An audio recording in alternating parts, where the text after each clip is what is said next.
What's up, everybody? Critical Mass, episode 57, show where we talk about movies that critics and audiences don't agree on. I'm Nick Honeywell. We're talking about a Minecraft movie tonight. I'm here with other people, too. Brian MC Cullis here. Gris Griswold is here. Producer Ben is here. Say hello, gents. What's up, gang? Hey, Brian MC Cullis here, seasoned Minecraft player. Been playing for 16 years. Yeah, so this guy, he's going to have opinions. You better have opinions. I will. He's got opinions. Okay, we're going to break the ice. We're talking about a video game movie here, right? And I think video game movies are kind of notoriously a bad genre of film, right? Just throughout it is getting better. And in fact, you should listen to one of our older episodes about the Mario Brothers film, which we talked about, which I really liked. I think I liked the most out of all of us. Mm-hmm. But I think you guys kind of liked it too, right? Yeah. I think I gave it 60 something, and he gave it in the 30s. I liked it the first time I saw it, and then I watched it again, and I kind of realized that it didn't hold up. But I did like it better the first time. The video game movies, they're getting better. They're getting better. Yeah. However, there's a lot of bad ones. And so our icebreaker tonight is, what's the worst video game movie that you've actually seen? You have actually seen this film beginning to end. Tomb Raider. Mm-hmm. And they made sequels, right? They made a lot. I don't know. Two. They made two at least total. one sequel. 2 total. Yeah. Yeah. Really, really bad movie. I mean, the sensibility of it, the realism. I didn't even play the video game, but I don't think that would have helped. I think it only probably would have hurt. It just was really bad. I think I blocked it out of my memory. It's been 20 years, but I remember blogging back in the day when I blogged. Mm-hmm. I did a blog post of my 5 least favorite movies of all time, and Tomb Raider was high on that list. What was your blog called? Damn it, dude. Can we look it up? All right. I deleted it. You have to go with the Wayback Machine. Yeah, we'll find it. All right. Trust me. It's the most terrible name you've ever heard in your life. So it was like I just fucking blogged about whatever I wanted. Uh-huh. It was like random. So I just Googled like words and found these 2. Ready? The Gimcrack Miscellany. Oh, That's could have been worse, I guess. yeah. That's way worse or way better than And I what called it thought. TGM. Yeah. TGM. Yeah. Okay. I had a viral blog post where I said Zooey Deschanel looks like Katy Perry back when they were both big, and I did side-by-side pictures, and I got like a couple million like hits on just that blog post. So that was my reach towards the stars moment. And I think some of my photos were even wrong. I think some of my photos were like they were reversed, but I said it was like not even well thought out of research, but people were all into it. Well, my blog got tens of posts, and it was called Chronic Milkshake. Chronic. That's way better than Gimcrack Miscellany. Yeah, that's pretty good. Well, we didn't have good content like the Zoe Deschanel, Katie. Yeah, that was my one good piece. Yeah. There were 3 Lara Croft Tomb Raider movies. 3. Yeah. Wow. Oh, wow. Really? Lara Croft Tomb Raider, The Cradle of Life, and then they came out with another one recently in 2018 called Tomb Raider. Holy moly. Alicia Vikander from Ex Machina. Yeah. Wow. Okay. Yeah. I had no idea. I haven't they seen made that one, but so I should have specified the Angelina Jolie one's hot garbage. Hot garbage. Okay. Cool. All right, Gris. Terrible video game film that you've seen. Assassin's Creed. Oh. That was a big And it one was with Fassbender, with right? Fassbender. I was How so do you fuck up a hyped. movie with Fassbender? How do you mess I know. him up? And You got to really fuck it You up. really got to have a bad. bad- I'm shocked at all hell. Like they got him in at like his peak, and they made this movie, and they just spit it out with no thought, nothing. It's like on paper that looked amazing. Assassin's Yeah, Creed, just great like, game. it Michael got- Fassbender. Yeah. It's got to do well, and Yeah. they just fucked it up. Like, what's the deal? I mean, I was gonna go back as far as like the Super Mario Brothers movie from the early '90s. That's kind of like the gimme answer. For me, like that was fun as hell. Like I have nostalgia glasses for it, but I mean, I probably need to go back and rewatch. No, just don't. Leave it good in your head. Just leave it head. there. But yeah, I kind of lump that with the Uncharted movie because they kind of came out at sort of similar yeah. times, and they And that both was kind of had a disappointing big as well. star, and they both sucked. Tom Holland. Again, Tom it looks Holland great on and paper. Tom Marky Holland, Mark. he's huge. He's Spider-Man. Well, and Wahlberg too. Yeah, Wahlberg. Wahlberg. In Uncharted, it's just like they ruin it. It's I like guess- people get. It's like they get caught up in trying to pay too much service to the video game. Do you think, or maybe there's too much content and they don't distill it down right? I guess Wahlberg had that role in mind for 10 plus years. Like he was tasked to be in that role for a number of years, and then by the time they asked him to be in it, he was like, "Oh yeah, I can't wait to be in it. Who's the old guy?" And then he was the old guy, and it was this awkward situation where he had to make up for how that works. But what's the worst one? See that? What's the worst one? But I could tell his passion was there. I can respect that. So I'm going to go Doom. You guys seen the Doom yeah, movie? I was so With The Rock? disappointed. With The Rock. Yeah. Yep. And also with and Carl Urban. and, Carl Urban. You mean Carl Keith Urban? Carl Keith Urban. last week. Shit, I'm gonna call it Right. Keith Urban and The Rock. Yeah. And you know who else is in that movie, which is why this kind of stings a little bit. I don't, but it's so fucking bad. It's so bad. But Doug Jones, I don't know if you guys know who Doug Jones is. No. He kind of a lot of times does like creature stuff. Like he was in Hellboy as like the fish guy. I think he was remember in that, he was in like The Okay. Shape of Water. He Yeah. was kind of the creature in The Shape of Water.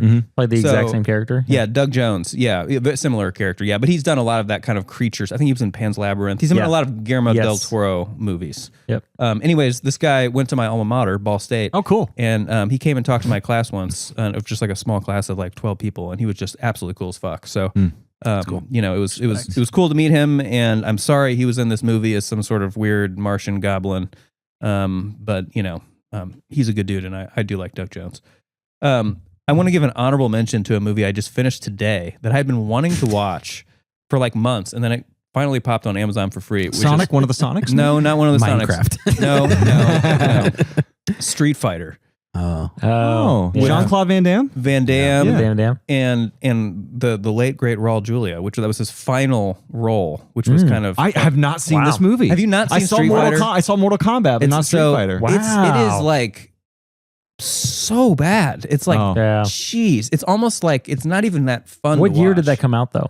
I don't know, like 96. You know what? Yeah. I had a Street Fighter 2 pinball machine that Yeah, I that's- used Yeah, to that's a have. fun That's pinball. tough. Yeah. So anyways, that movie super sucks and I really want to like it, but I just Is can't. it better or worse than Mortal Kombat with Christopher Lambert? I think it's worse. It's Oh, worse. it's worse It's than worse. Mortal It's way. Kombat. Yeah, it's I think way it's worse. worse. because that movie is way worse. It's kind of like Yeah. unbelievably bad. Yeah. Yeah. Okay. Well, was I want to say Doom again in parallel to what we're talking about tonight. Doom is also in my top 5 favorite movie games of all time.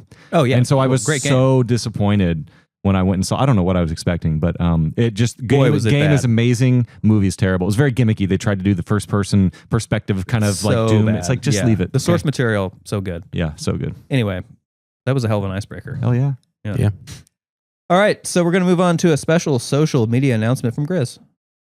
Yep. criticalmesspodcast.com. Go there, follow us. You can see what we're up to. You can see our latest video posted to YouTube.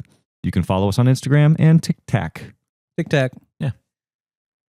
So we're talking about a Minecraft movie tonight, and we'd recommend you watch that movie. But it's actually just in theaters right now still. So even now, you can't get it, even pay full price for it Well, on let's see whatever here. Amazon Nope. or... In yet. 2 weeks when we release this, Oh, well, It will still be in the theater. the It'll probably It'll still be in the theater. I mean, theaters. it's Yeah, it'll on a have to be. run right now. Yeah. Yeah. it's on a big run. Yeah.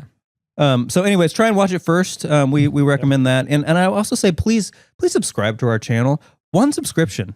Just one subscription makes a huge difference for the Critical Please. Mess podcast. could change a life. It could change a life.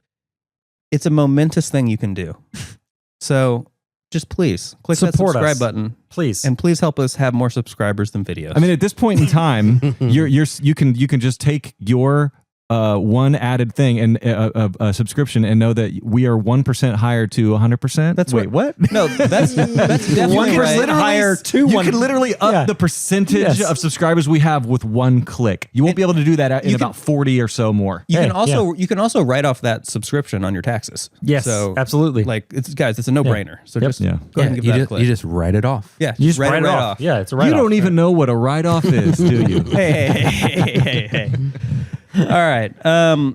Time for the feedback corner. I do hear we have a bit of feedback tonight. Is this a retraction correction or just kind of some direct? I've got both. Oh, So, Mm. got correction for our parody bracket. You guys, there's a glaring omission to that list. And a matter of fact, I think if we redid it with this movie, it might have won. oh. Now, boy. I could be very presumptuous when I say that, but What did win? Can you refresh our memory? Tropic Thunder. Tropic Thunder won. Oh. Good choice. My brother, All the my brother- movies ever, My brother had a big problem with that. Tropic Thunder Yeah, won. probably not the winner, but hey, we like to be contrarian. here Here's on how Critical you Mass. can totally redeem yourself. And that's by saying that this probably would have won if it was on there. And that's the movie Zoolander. Somehow I forgot to include that on the parody list. What do we think? Ooh. Glaring omission, probably, right? Might not have won, but would have shaken It things would up not a have little won, no. Yeah, I mean, a classic. bit. Shut your dirty mouth. It would have won. What about Zoolander 2? Never saw it. Not great. Oh. Yeah, And then I not good. had feedback, kind of a review here. Somebody who has not listened in a year, so they listened a year ago to several, and then they listened again to Robin Hood Men in Tights. And this isn't actually not Gris, because this is true for him as well. Yeah, he does not listen, but he doesn't want to get better. Don't even subscribe. But and he said that we're super polished and like it's like just like night and day different and better from a year ago. So I was like, hey, that's cool, because to me they're all the same. But, it's cool to hear that we're on the right track. So thanks a lot, Tim. Hey, hop on board, everyone. Yeah, you got to. We're only going to get better. Listen more often than once a year, though. I was just hanging out with old friends, Please. and she mentioned that she listened to a bunch of episodes, and she said it is just wildly efficient. And so to carry on to that, she said it was so cool to see how it's evolved over episode to episode and how it's gotten better. It's more punchy. It's more energetic. And Who said that? my friend Cam. Oh, So it was thanks, Cam. Yeah, thank you. I know Cam. Cam and Tim. Yeah, you do. I do. I like it. Love it. Guys, That's it. any negative feedback? Yeah. Oh, good. I didn't say it any of it, though. Cheers. It was from the same guy. Let's hear it. Well, I can always cut it Is out. it personal? no, actually, it wasn't negative. It was more of a question, and he Get Gris out of the because it picture. had been a year between listens. He thought that he wasn't sure some of the inside jokes. He's like, "What the fuck are you guys talking about?" that stuff. He thought the Ambrosialist was a real show, which I took as a win. I think he did. Maybe that was my wife. I don't remember. But and then he also like the Hot Pocket stuff, and he wasn't sure whatever. But his comment though was, maybe that's a good thing, because if you are current and you listen, you're wanting those inside jokes to hit. So it's kind of a question. Do you want to hook? And that's maybe why our subscriber count isn't skyrocketing, because we've got 66 super loyal fans, and the 67th person clicks it on and they're like, what? And they leave. Greg, That's fine. Greg the Blaster? Yeah. It's There you go. Enrique. Yeah. There's a lot of insider baseball on Critical Mess, and that's just the way we like it. And he, like, again, he wasn't saying that was a negative thing. It He was drives just you pointing to it go out. listen to old episodes. Yeah. Come on. Good point. Right. Good point.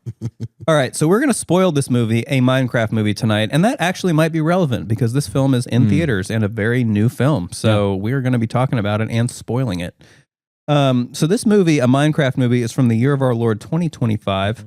It's sort of a fantasy, action, adventure, video game, kids, family, comedy, demonic possession film. Starring Jack Black. Starring Jack Black and directed by Jared Hess. Woo. This is a Minecraft movie. Chicken jockey! I am Steve. As a child, I yearned for the mines, but something always got in the way. Go on! Get out of here!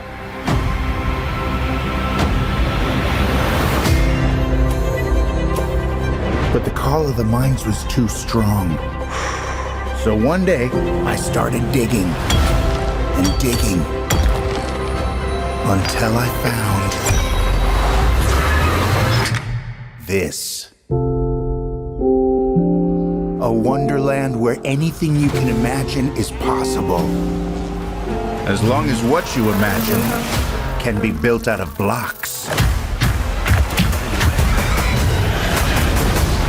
There are dark forces who want to destroy this world. If we want to stop them, we're going to need to create something amazing. Let's go to the stash. This is our decision. Nothing we can do. We've got the vision. We were fated to pretend. Okay, so let's talk numbers for a Minecraft movie. This one is still making money. So we don't know how much money this one's going to make. Boatloads. More than yesterday. It's going to be a lot. That's what we do know. It's already made $717 million, and it is continuing to rake it in. Budget about 150. So this is a banger. This is going to make maybe over $1 billion and join a club of around 50-ish films. Adjusted for inflation, it's around 50 some films that have made $1 billion. Still wild. There's that impressive. many, huh? Yeah, 50. around 50. That So I think doesn't that seem like very many to me. I think We're talking worldwide, right? I believe so. Yeah. Yes. Worldwide. Worldwide. And ChatGPT said adjusted for inflation 54. I believe is what it said. Okay. So hey. So anyways, that's an exclusive club. I mean, it doesn't seem like a lot, Gris, but on the other hand, $1 billion is so much money. that like Yeah, but for only there 50 to be films out of all It's time. 1,000 millions. it's 1,000 million, bro. films. It's a lot. Yeah, but 50 like films. some movies don't even make them 1 million. Yeah. I know, and, but and it's a billion still, is no, even even close. close. I know of those. I know. movies. I'm not debating the number $1 billion. I'm debating the number of films. 50 over a, But I think, not to be contrary, I century think of you actually films. are arguing that a billion is not as much because, like, when you fathom a billion, it seems like there should only be like 7. Like, I was surprised you said 50. I thought, you but were there's gonna say, like, how 10. many films a year? I know, but none of them make money. Yeah, but still, there's that many films made. Most per movies year. make $4.5 million that come out of Hollywood. Look, this is just what ChatGPT You know what I said. mean, though? I ChatGPT don't is know. wrong all the No, time. I think so. I- Let's just, who knows? Who knows what it is? I'm shocked that it's that high, to be honest. Anyhow, this one was directed by Jared Hess. Mhm. And this man has some cult classics under his belt. He does. Most notably Napoleon Dynamite, which I know a lot of people love here, including Brian, and including So Ben, good. apparently, given Yes. the noises he's making. I'm moaning a little bit. A little bit. It's well in my top 100 movies of all time. Yeah, great. I've never seen it. Let's keep it going on and moving forward. He also did Nacho Libre. Not as good. Which I have seen. and I which haven't thought was seen that fun. yet, but thought I yeah. watched was it this fun. week, and it was definitely worth a watch. Yeah, it's fun. Worth a watch. So- Worth a Okay. watch, but not near as good as Napoleon, but still definitely very funny. So this guy and Jack Black, they've got some history. They've got some chemistry. He also works with his wife as well, quite frequently. And Jerusha? Is that her yeah, I name? believe that's correct. Jerusha. In Jerusha? fact, I didn't write it down, so I'm glad you brought up her name because I forgot. But yes, she is often his partner on films. He did Masterminds. That's a funny one too. as well, which I think Gris is a big fan of. Dude, I was a huge fan of Gris that love movie. it's Gris's Citizen Kane. Something about let's that talk movie. about this some more. The comedy in that movie is just so absurd, and that every actor, I mean, across the board, compared to the Minecraft movie where only maybe 1 or 2 actors sent it, I feel like everyone in my, here's my quick synopsis on Masterminds. If you watched Old School or Hangover, if you watched Hangover and you felt like you got like a little shot of Zach Galifianakis and you're like, where can I get more? Watch Masterminds. This movie's a vehicle for Zach Galifianakis to shine. yeah, it's so And good. he is sort of a genius. So He's so It's he's not based- sort of a genius. He is based on a yeah, true he's very story. smart. So I think I'm a sucker for more of those films. So yeah, It's good. I liked it. Yeah.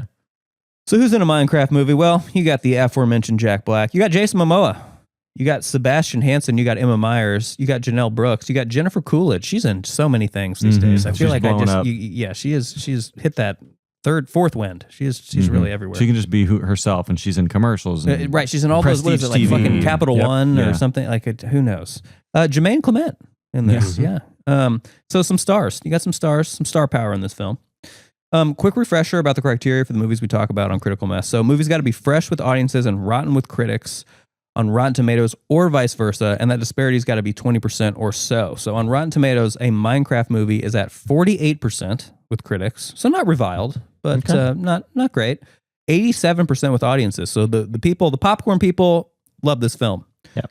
What's our disparity? I feel like we should say like the number of our disparity. What's 87 minus 40. 48? 48, 39 point disparity. Okay. So that's double our like minimum threshold of 20. Brian? I like to kind of measure it. Was that my math Brian? wrong? My math's wrong. That's some good. Shit. That's some good math. That's over a good there. math. And I got it. Good math and don't look I at did me. it? I'm the Yeah. creative. No, there's Yeah, you math the shit out of that math problem. Maths. Way to go. Yeah. All right, this is Critical Mess. I'm here with Brian Gris and producer Ben, and Lord have mercy, guys, we have a real sponsor. Oh my God. Oh my God. It finally We happened. did it, guys. A real sponsor. Sterling sponsor. And that sponsor, as you may have noticed, is sitting right here on this lovely table that, have I ever told y'all that Gris made this table? Look at this table. He made it. He made it. Look at this fucking table. Look at it. yeah. This Beautiful. table is, this would be, if you went over to Restoration Hardware and saw this table, $750. I was about to say 1,000. Yeah. So no, that was a low ball. $1,000. Dang. Yeah. All right. I Excuse appreciate me, I'm it. just say $1,150. That's what I meant to say. Yeah. It's a beautiful table that is worthy to hold these beautiful it speakers. pairs perfectly with these beautiful speakers for sure. I appreciate it, boys. Look at the grill on the front of those. I love it. It kind of matches the couch a little bit too. Good aesthetics on these. Yeah. Yeah, so these Onkyo speakers, they absolutely slap.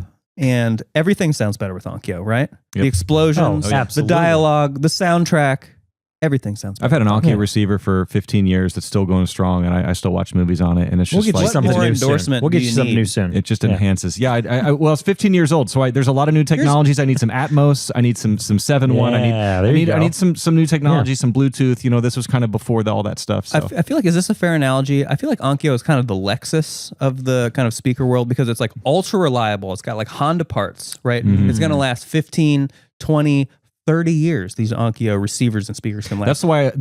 Yeah. It's also luxury. Well, right? and it's like not unattainable though. You know, like Lexus right. is like and you're not going to Lexus spend is- $300,000. Right. You're not right. with Lexus. You're getting quality. You're not paying for some kind of crazy brand that's exotic. It's No. like it's like a workhorse, easy to swap out parts. Yeah, it's like a high end workhorse. Yeah. Just beautiful. Yeah, we hope Onkyo buys that. The Lexus. We just of came up with it. speakers. We didn't even know. I don't know. I hope Lexus is on board with that too. We'll talk to the lawyers. Or Yeah, we'll talk to the yeah, team. we'll Yeah. get that. We'll probably all- have retractions. all cleared away. Yeah. That's just how I feel about the brand. So Anyway, we're also sponsored by the old staple, Old Elk. Obviously, always. I haven't had any yet. Ambrosial, as Yeah, always. fill us up. Let's do it. But the real sponsor of our show is another show. And it's called The Ambrosialist. Have you guys heard of The Ambrosialist? Of course we have. And in fact, we got some promotional Oh, yeah. material from the show. from NBC. You can see it's at 9/8 Central. Yeah. Mhm. You can see there's an NBC logo, so it obviously came from NBC. And let's talk about The Ambrosialist a little here, guys. Appreciate it, buddy. There's a pre-prepared script. So everyone, so we didn't prepare a script for our actual sponsor, Onkyo, but I feel like it but came we're from the working heart. on it. We're working on it. I feel like we're getting there. and we're gonna have it for you next episode. And It's- what that's we that said good. really came from the heart. It's that good. Let me say this before you go into Ambrosialist. I couldn't believe it. My wife didn't know who Zachary Kento was. What? Wow. I'm sorry to throw you under the bus. We've had the pinball babe, machine back but here for he's right there. years. He's right there. He's been in our house for years. Anyway, Zachary Kento, let's hear about the Ambrosialist. All right, guys. So let's take a deep breath here. Heroes? Here we go. Come on. There's a lot going on in the Ambrosialist right now. So, guys, the Ambrosialist, he's on one. He's on one right now. He's been very Yeah. busy lately. So, What's you new? know, he's been tracking down art thieves. We know that. He's been hunting Bigfoot via air balloon I love that. I love that with new. Ted Danson. Yeah. Yep. Also, hot air ballooning just at the North Pole as well. That balloon gets around. It does. Well, he's a master hot air balloonsman. I believe A that's. balloonist. Balloonist. That's cool. I couldn't. Balloonist? No. I've never heard someone a master hot air balloonsman. Is that a normal thing? Well, yeah, yeah, absolutely. well, it is. I've They're actually, called- it is for the I've worked Ambrosialist. with balloonsmen They're called balloonsmen. professionally. No, they're not. I'm not I'm joking. gonna Google They this. Keep, absolutely are. The weather was not Guys, right keep doing the for ad us read. to Keep work. doing the ad Guys, read, just Nick. being a hot air You know. balloonsman is just a No. 2% of what this guy's capable No, of. I He have also is- professionally worked guys, with them in the past. He's also a time traveler. Have we forgotten this? He's Yes. traveled back Yep. to England in the 1800s to fight Jack the Ripper and prove his real identity. And he's done this all kind of while sipping and reveling in the world's finest, most ambrosial whiskeys. Things like Old Elk.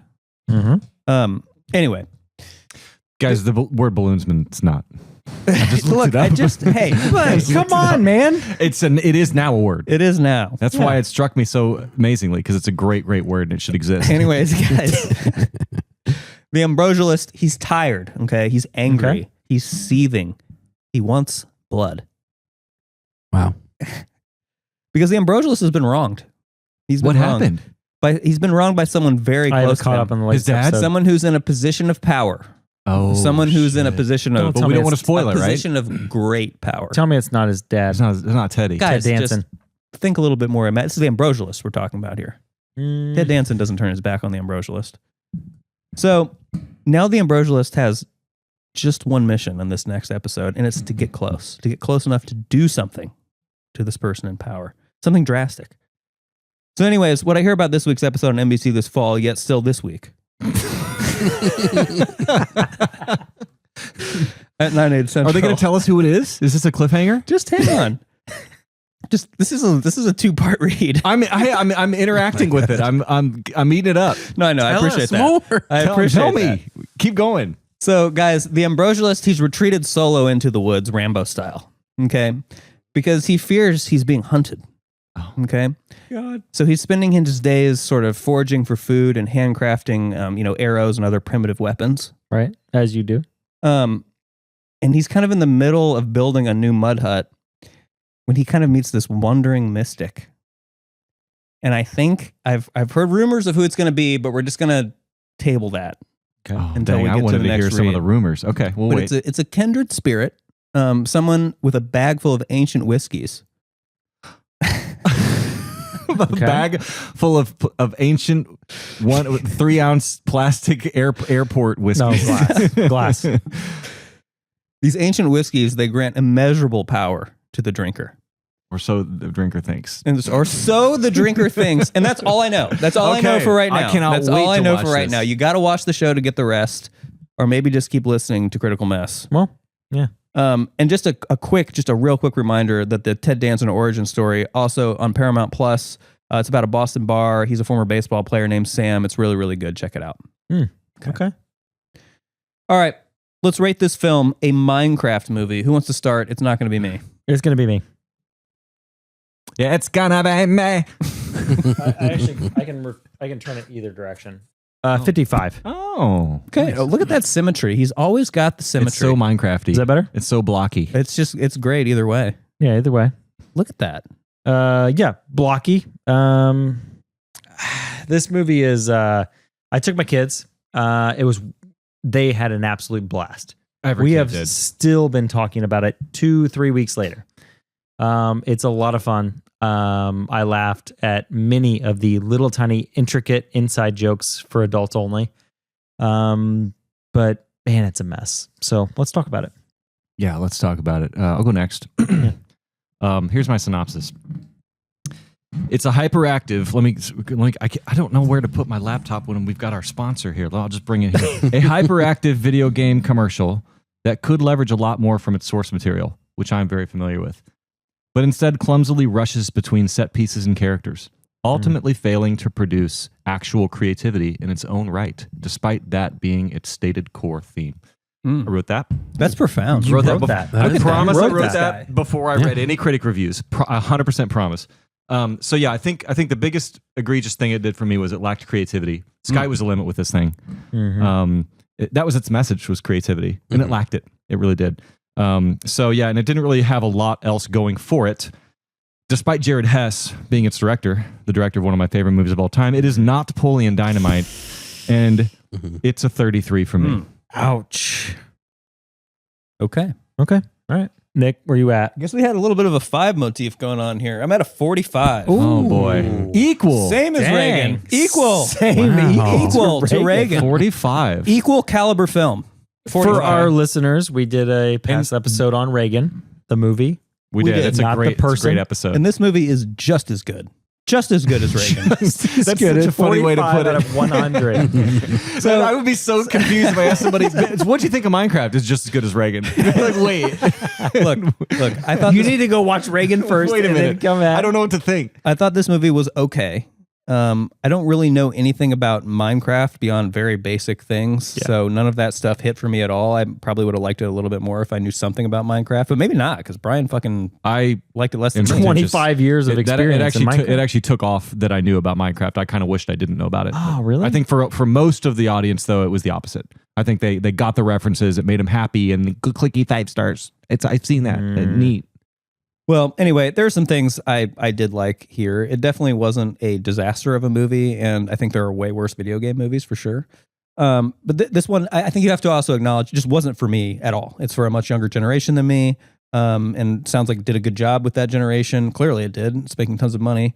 And I think this movie did ultimately an okay job of catering to adults. You know, it did nothing like a Pixar movie. Like, you know, does a great job usually of just being entertaining for adults and children pretty much equally. It's really impressive how they do that. This movie I felt was like more of a 80-20, maybe 70-30 kind of split. It didn't feel like it had nearly as much for the adults as it had for the But kids. you had some. The Jason You Momoa's had a little character bit. with his retro shop. Jennifer Coolidge. Yeah, Yeah. those storylines You had a kind little of. bit. Yeah, 20% to 30%. Yeah, I agree with you. I think it's a something good there. ratio. Yeah. Yeah. Yeah. Okay, this is Critical Mess. We're talking about a Minecraft movie. I'm here with Gris. I'm here with MC Cullah. I'm here with producer Ben. So the whole premise of the show is, critics and audiences don't agree on this film on Rotten Tomatoes. So they do not agree on this film. And we're going to talk about that. What were we at? It was a 4887. 4887. Yeah, Very that good sounds right. memory, Brian. That is absolutely correct. My notes say 4787, so there must have been one critic who gave it good reviews. Yeah, something give it a little bump there. Yep. But that's exactly what it is. So let's talk about that. Brian, you're the critic of the critics. What did they have to say? Let's first hear the critics' consensus as is written on Rotten Tomatoes. Always good copy. I still want to meet the person who has to write this. Who is Tremendous this pressure. a great copywriter. Tremendous pressure. Yeah. So good. It's AI. No. Hey, even more good. I love you, AI. You're so great.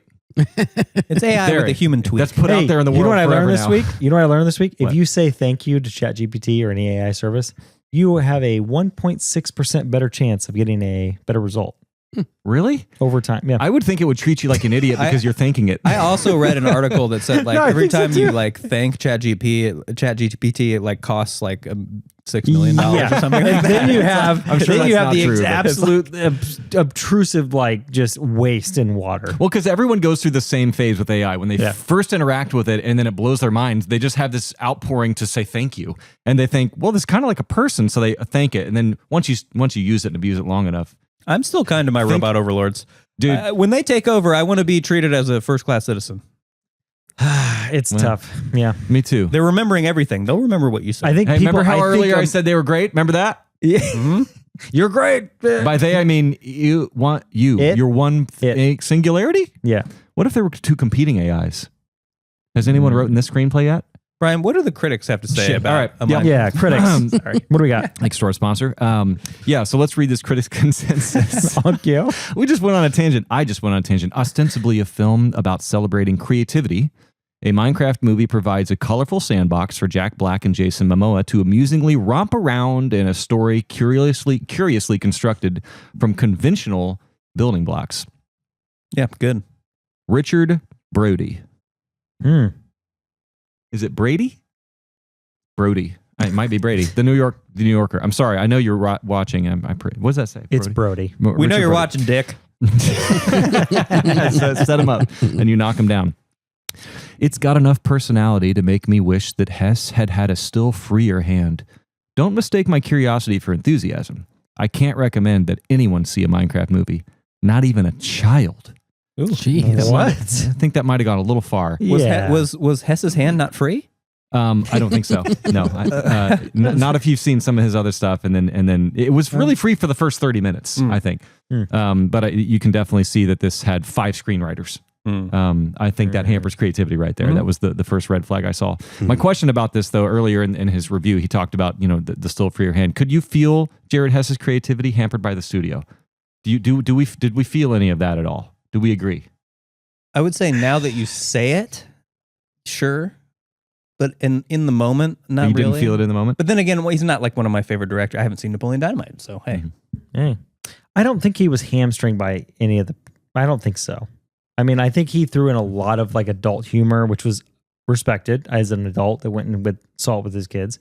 But I don't know. I mean, there's certain plot points, or maybe there's a few things, but it was just a mash of just inside jokes and little tiny snippets and moments.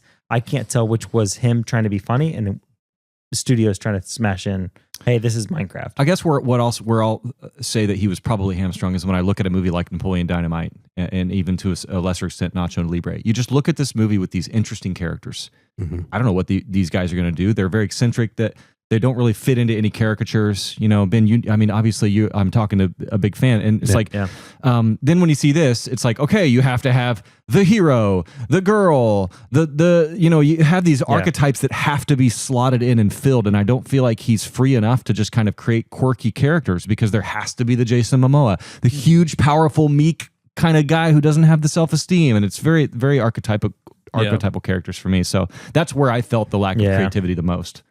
Yeah, I think where I felt it the most was with Jennifer Coolidge's character, because that felt like one of his characters that you would normally have. 100%. Felt so. Well, we'll get into a hot pocket. Did on it that. need to be in very there? off the No. rails? The whole Think about Napoleon Dynamite. You have 5 Jennifer Coolidge type of characters. Exactly, and her boyfriend or her fiance that dumped her, Yeah. who was also a Napoleon Dynamite-esque character.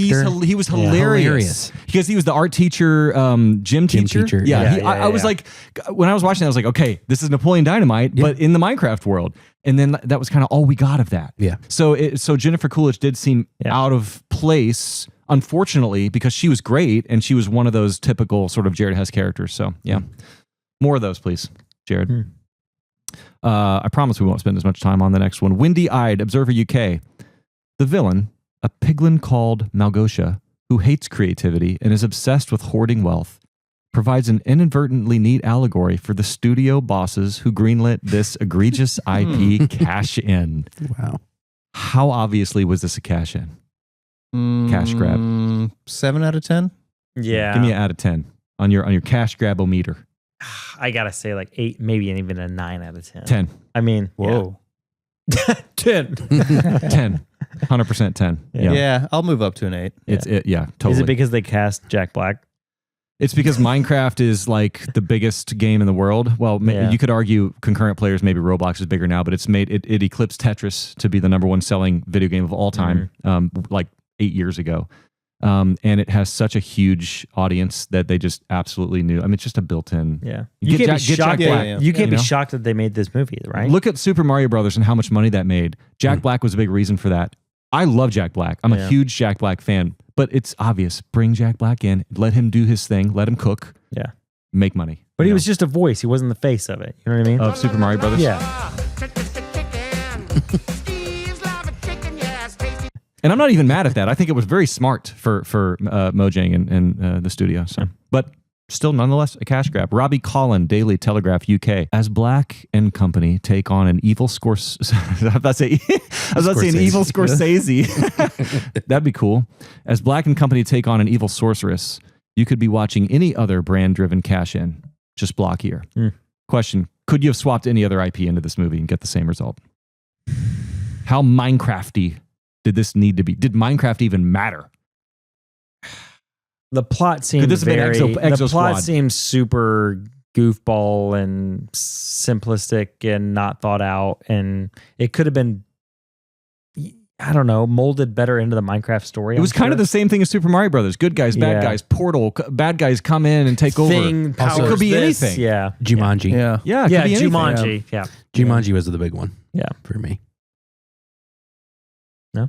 Nothing? I just realized I didn't talk about my socks earlier, and I was like, damn it. You've been stuck on this. Like, let's go. Right now, we're going to the socks. All right, sock game. They're blue, and they look good.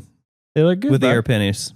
Nice. And I apologize to your viewer because I know that's the only thing. You were on bated breath, sitting on the edge of your seat, thinking, "Where was the sock update?" Do you know how many people just got what? so relieved just now? I know. This is everyone wiping their brow. They sat back in their chair. No, and they the took world, a sip, everything is right and now. This is going to be the best episode ever from now on because they got that monkey off their back. Blue sock. Can I say one other thing about socks? Yeah. This dawned on me today as I was gathering socks and wondering what sock I would wear. I wanted to wear a blue sock that matches my blue shoe, or at least partially blue shoe. Here's what I don't like about the youth and their whole thing on socks. They like... This is to you, youth. Watch out. I can't wait to hear this. So they like socks. First of all, they like a sock that it's a high riding sock. Yeah. You know, it's far above the ankle, which is annoying enough because it messes up the hair on your leg and it's just not.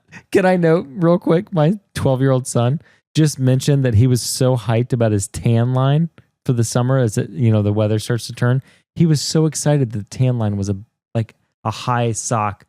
Like that. What's up, Crosby? How's it going, man?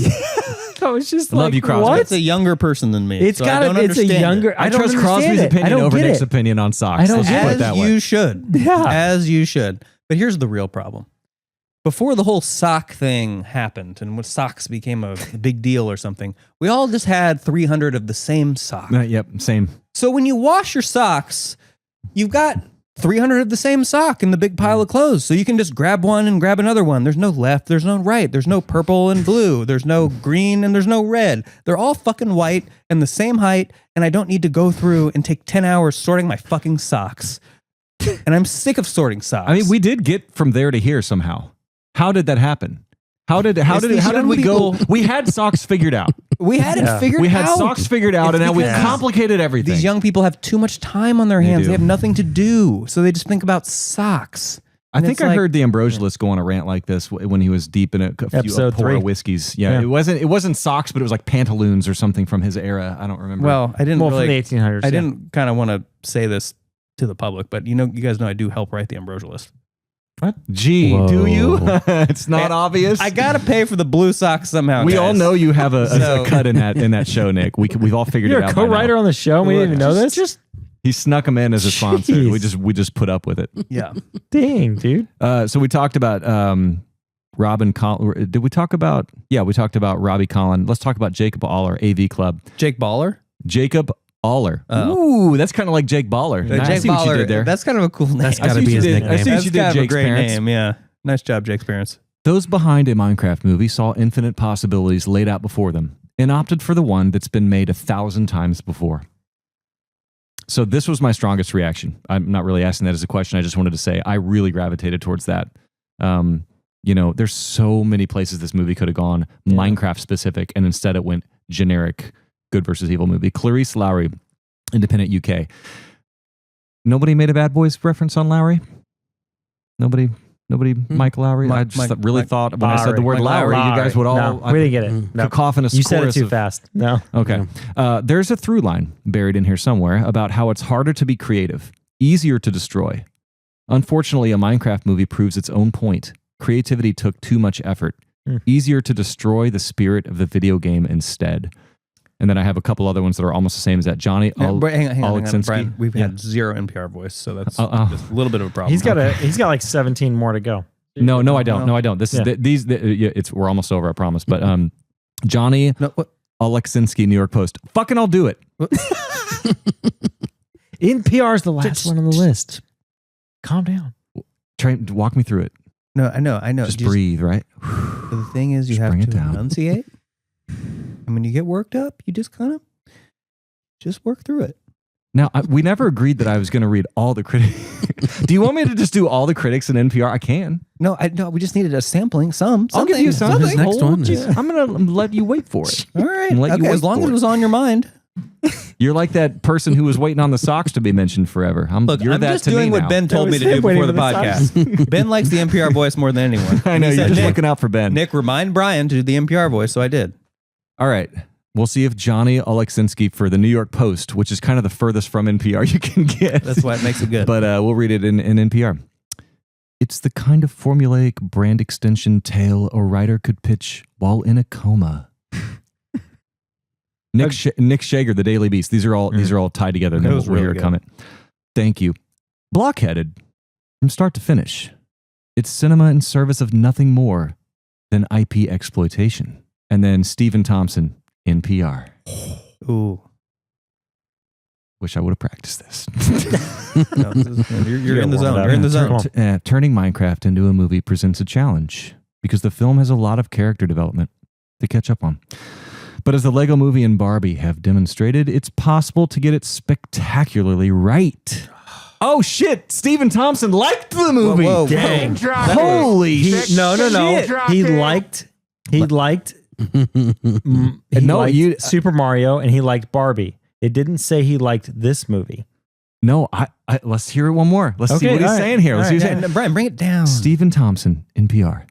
Turning Minecraft into a movie presents a challenge because the film has a lot of character development to catch up on. But as the Lego Movie and Barbie have demonstrated, it's possible to get it spectacularly right.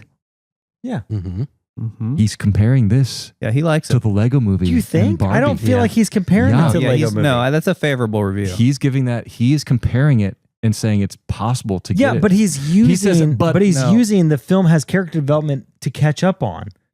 No, That's a But then you have favorable review. character He- no, development he's in saying- Lego movie and he's Barbie saying movie. he's saying that's what's far against greater. it. Isn't he saying what's against it? Right? He's saying it has to overcome that. Isn't he saying that? Yeah, but it doesn't overcome that. It presents a challenge because the film has a lot of character development to catch up on. And the Lego Movie and Barbie, just like this one, those are three examples that did it well. That's how I'm reading it. Yeah. Maybe I'm wrong. That's how I. Yeah, that's hear how it. I read it, but I don't see him giving a favorable review It's to the kinda hidden. Minecraft movie. I do, but I don't see him It's giving a nuanced, unlike the movie. yeah, he's being I don't know. he's being a pretentious critic in the way that he's Guys, phrasing it. yeah. That's just NPR for you. Sponsored by Onkyo. Oh, thank you, Sponsored Onkyo. by Onkyo. Nice. All right, Gris. All right. What did the popcorn people have to say about this These fine film? They popcorn loved it. people. They loved it. They did love it 87% of the time. Michael D. There's actually names to these. I know. Mike D. Because it's a newer movie. I think it's because What's it's Mike a newer D movie. got to say? Mike D. It was Mike D. refreshing to gave see it all a the names. Yeah. 2.5 out of 5. Okay, Mike. But still, verified reviewer. My 6-year-old loved it. And remember, he is the target audience. That's for you. For the dad taking a 6-year-old, too much telling the story and not enough showing. I agree with that. I agree. Mm-hmm. The opening sequence where painfully voiced over montages that did little to connect me to the characters. I agree. Like the intro montage of just Steve and Jack Black telling the story, giving us everything, and then he essentially did that the entire movie. I think that took it down a massive amount. You're letting down the actual viewer by telling them everything and not letting them just figure it out on their own. So yeah, kind of not a show don't tell, but like telling too much. And you're agreeing with that? Yes, yeah, absolutely. I am too. Yep. I mean, I gave it a 55. It's not favorable, but it was wildly enjoyable. Slightly favorable, but not. Yeah. Sure. Yep. Christine, 4 out of 5. Another verified. A movie for kids. It wasn't a movie for me. It was good, but my grandkids loved it. I get it. It's a movie for kids. I also took my children. I have a thought on that, but go ahead, Nick. What Well, I were was you just going going to to say it made the kids happy, so it made Gran happy. Yeah. And it's as simple as that. Yeah. And sometimes that's all you need. Yep. Can I say a pushback? And this is just kind of an inkling to a thought. Maybe it's a hot pocket we talk about later. But I don't like when somebody says a movie is made for a specific demographic. Okay, I think movies can be made for a specific set of interests, right? So like a horror movie is made for people who love horror movies, or like a romantic comedy is made for people who love romantic comedies. I don't think a Minecraft movie was made for kids. I don't like the fact that we're saying is made for kids. I think it should be instead we should say it's made for people who like kids movies. And there's a very important distinction there because and not even maybe kids movies, but like family movies is maybe a better way to put it. Because, you can make a movie that is appropriate for kids and the kids latch onto. Yeah. But you make it for people who like that genre of movie. You don't just go, this is for 6 to 12-year-olds because no other genre is like that. There's no other genre that's only for a specific age group. You name me one genre that's for an age group. Because there's going to be 45-year-olds that also find it funny and hilarious and goofy. Yeah, and any person on earth should be able to enjoy a movie. It doesn't matter what genre it's for, or what genre it is, but they should be able to enjoy it if they like that kind of movie. I guess I don't know. Maybe that's just a half-baked thought I have. Yeah. Maybe we can explore it later. There are teen movies. I know, but think about Dazed and Confused, right? There's a good teen. Would you call that a teen movie? What would you call that? I mean, everything that was parodied in not another teen movie. Okay, look at Clueless or Scream. There's teen movies, would you say, right? Yeah. Great movies. They hold up. And people who are not teenagers can still like those movies and it can be made for them. Yeah.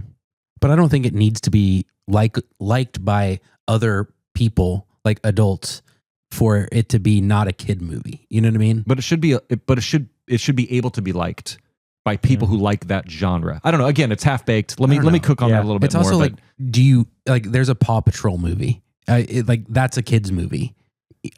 That no adult is gonna really there's an exception. And like a Paw Patrol movie. So you've hit on maybe the one exception, and that's and again, I don't even think you could consider who has Paw Patrol in their top 100 movies. I feel like that's like an unfortunate subgenre that's made its way into movies because it makes money.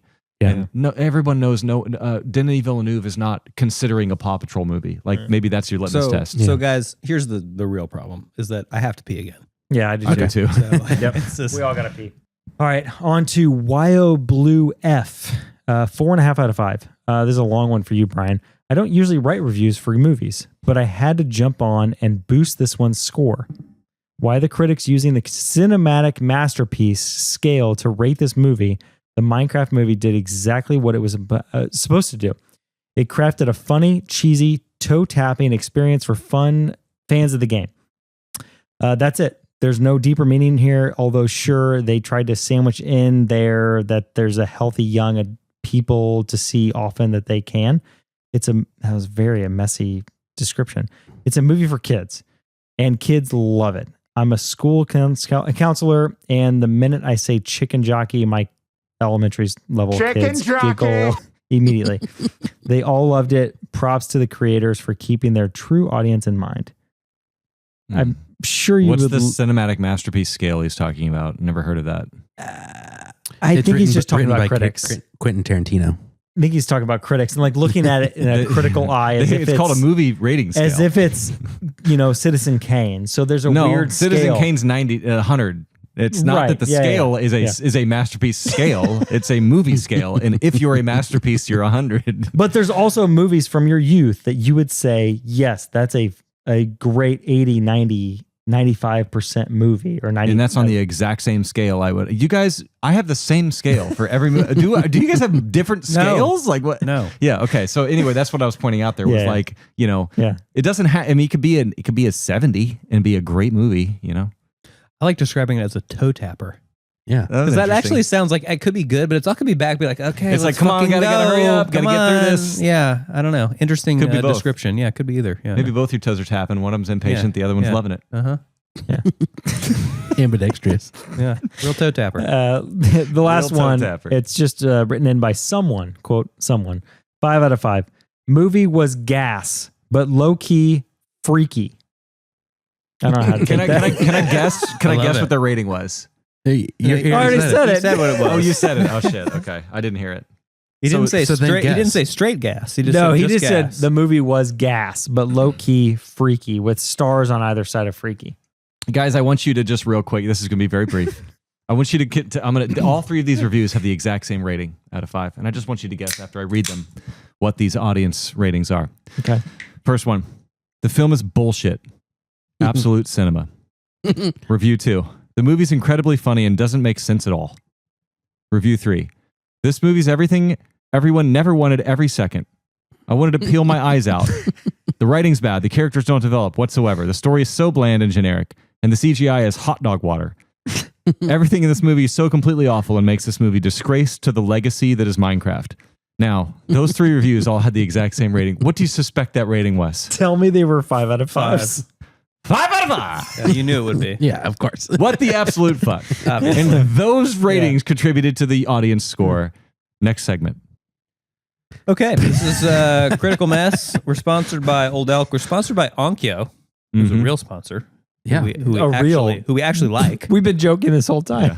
Yeah, who we really like actually. And we're also sponsored by Modelo. They keep us hydrated and you know the Ambrosia list. Well, we're gonna get Our sponsors are really stacking up, but if you I know, look at they them kinda are. holistically, Yeah, if you look get at in now. a suite Guys, of brands, it's a Get really in now great while suite. the pay level's truly low. is. Listen, And you put on the Ambrosia list, play it through your Onkyo system, grab a little bourbon. There's your my night. gosh. There's your night. And the best part, we're getting rich. It's a win-win-win. We get one minor sponsor. We're like, fuck you guys. Look, it's paying for beer. Hey, Ben, it's all about where you're trending. That's And right. Our line That's is just right. oh so slightly higher than horizontal. And that's a good thing. All right, now we're gonna flip that script.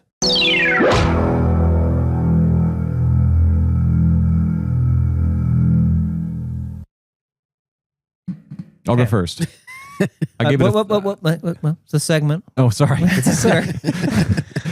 If we gave the film a good review, we're going to say we didn't like about it and vice versa. So, Brian, what do you have to say? So I gave it a 33. So I'm going to say the things that I really did like about this movie. Because this is in my, what range is my 40 to 60? You're the one that changes always every keeps week. me That's in the accountable. suck but no, it's liked 20 it. to I 20 question liked it. it. I question it every week. You do. So. You do. I always get nervous when I have to defend it. Anyway, Jack Black, endlessly entertaining. Love Jack Black. He's just an absolute class act and just has so much energy that it's infectious. I like the retro game shop and all the tech and references. Clearly, I'm kind of we got pinball. What is pinball? Nobody knows what pinball is. They come to my house, they're like, pinball. What is that? So I'm the guy that loves all the retro tech. Jason Momoa's character, that stuff's cool. I'd love to have like a back room in my house that looks like that. And then the first 20 minutes of the movie had that classic Jared Hess humor that I just love. So I will flip positive. I also loved all the vintage video game stuff.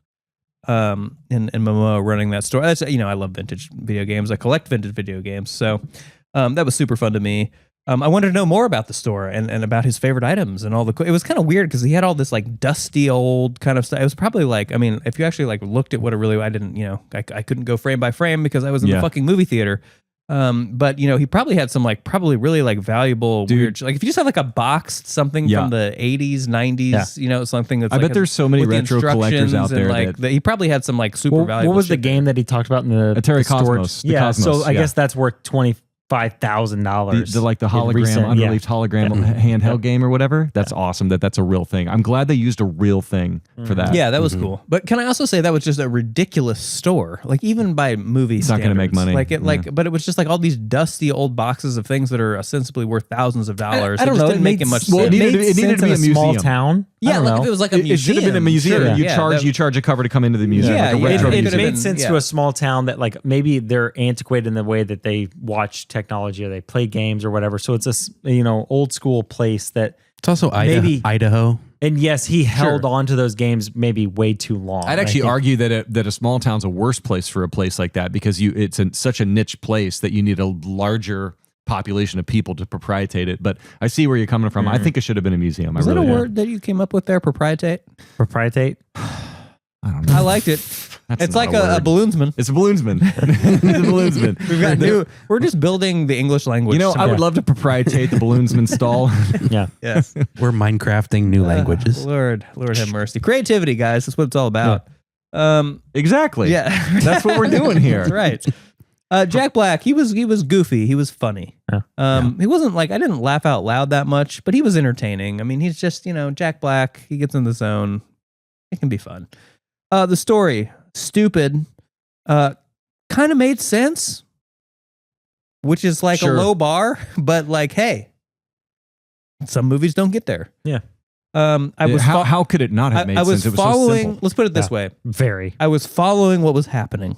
Sure. And it's not like I was watching fucking Memento, and I'm like, I just don't understand. And hearing about your pre-game, your pre-movie situation, the fact that you followed it means it was really simple. Yeah, I drank a lot of water. A lot of water. So much water. When I drink that much water, I'm just thinking, I gotta go. I gotta pee. You just become lucid. Yep. So somehow you followed. So great job. But I just appreciate sort of the ease of navigation through the film. It was a child's film, and sometimes that's what I need. I need a film for children, because I have a child's mind. Sometime for me, film can be escapism, and just like turning your brain off is like a classic. I don't know if you can do that. I can. But turning your brain off and enjoying a film and having a blast and like just enjoying the simplicity of it. And I think that I love that you just kind of like exemplified the point earlier about genre, right? So you're talking about you called it a movie for kids, and I know you're being hyperbolic, but it's a genre of movies that it's like you put it on the background or it gives a vibe. You don't need to be locked in. Yeah, and you it's can a still whole follow vibe, along. Right? Yeah. Your brain waves are going at a certain. You're kind of vibing and gelling with this movie, and I feel like that's a genre. Yeah, and I feel like Minecraft it should have been in that genre. Yeah, I don't mind having my handheld exactly as we go through a film. Thank you. Some people don't. Yeah. I don't mind it. And then the last thing I'll say is some of the physical comedy was pretty good. Yeah. Like the when I laughed out loud, the 2 times I did, it was because of physical comedy. Yeah. So yeah, that was okay too. So an okay film. An okay film. Yeah. Mm-hmm. I mean, for me at 55, I think I have to go push more positive. So I think overall Jack Black and Jason Momoa absolutely sent it. I mean, they were the 2 main reasons I came for a ticket in this film. I don't know a whole lot about Minecraft, but their physical comedy, their punchlines, their one-liners, like everything, they kept me engaged through the film. And I think that was the thing that kept me going through this whole thing. Jack Black kept me going. Yeah. Oh, Jack. Yeah. And Momoa, I think underrated in this film. I don't think there's only enough people. I was actually shocked. I know a lot of people said his character was very typical of what he was a play. caricature. He was too much caricature for me. Yeah. And I don't know. I thought it was funny. He played a Billy Mitchell of the era. And I think whoa. I'm sorry. Hey, Marquee Mess is coming up. I know. We're going to tease it. Also, we're going to tease it. Explain who Billy Mitchell is. He'll sue. Now we're getting sued, by the way. Yeah. So sorry, Billy. Damn it. Yeah, sorry. But I have met this man in person. He weirdly walked into a place of work that we all worked together. Billy Mitchell? Yeah. he was going to the. Did he have an American flag tie? He on? did. He did Oh, have an hell American flag. Yeah, I doesn't vividly remember he had the black suit on with the American flag, tie. So Billy Mitchell, notoriously the biggest video game cheater of all time, cheated at Donkey Kong. He's definitely going to sue Now us. he's going to sue us. He's the most litigious person in the history of. Allegedly cheated. Hang on. Alleged You're cheater. gonna cut what I just said just in case. Ready? So Billy Mitchell. We would love that. Actually, no, fuck that. We would love that Okay. publicity. That's good Let's publicity, take right? it. Yeah, that's we will great take it. publicity. Are we an LLC yet? We don't have. It just No, it doesn't matter. We don't want them to know. We don't want them to know. Anyway, if you don't know Billy Mitchell, just Google him, look it up. It's a fantastic story. It's still happening. He just won a lawsuit against a YouTuber that I follow, Carl Jobs. Carl Jobs. Yeah, that's just like unbelievable. Watch that King of he's- Kong. Watch King of Kong. Yes, Check it yes. out. Yeah. Okay.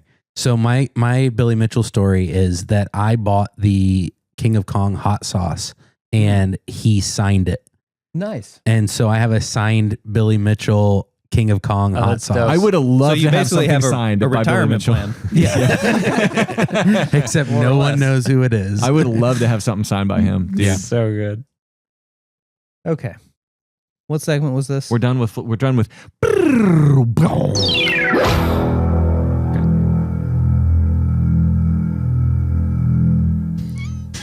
I love that you guys just wait.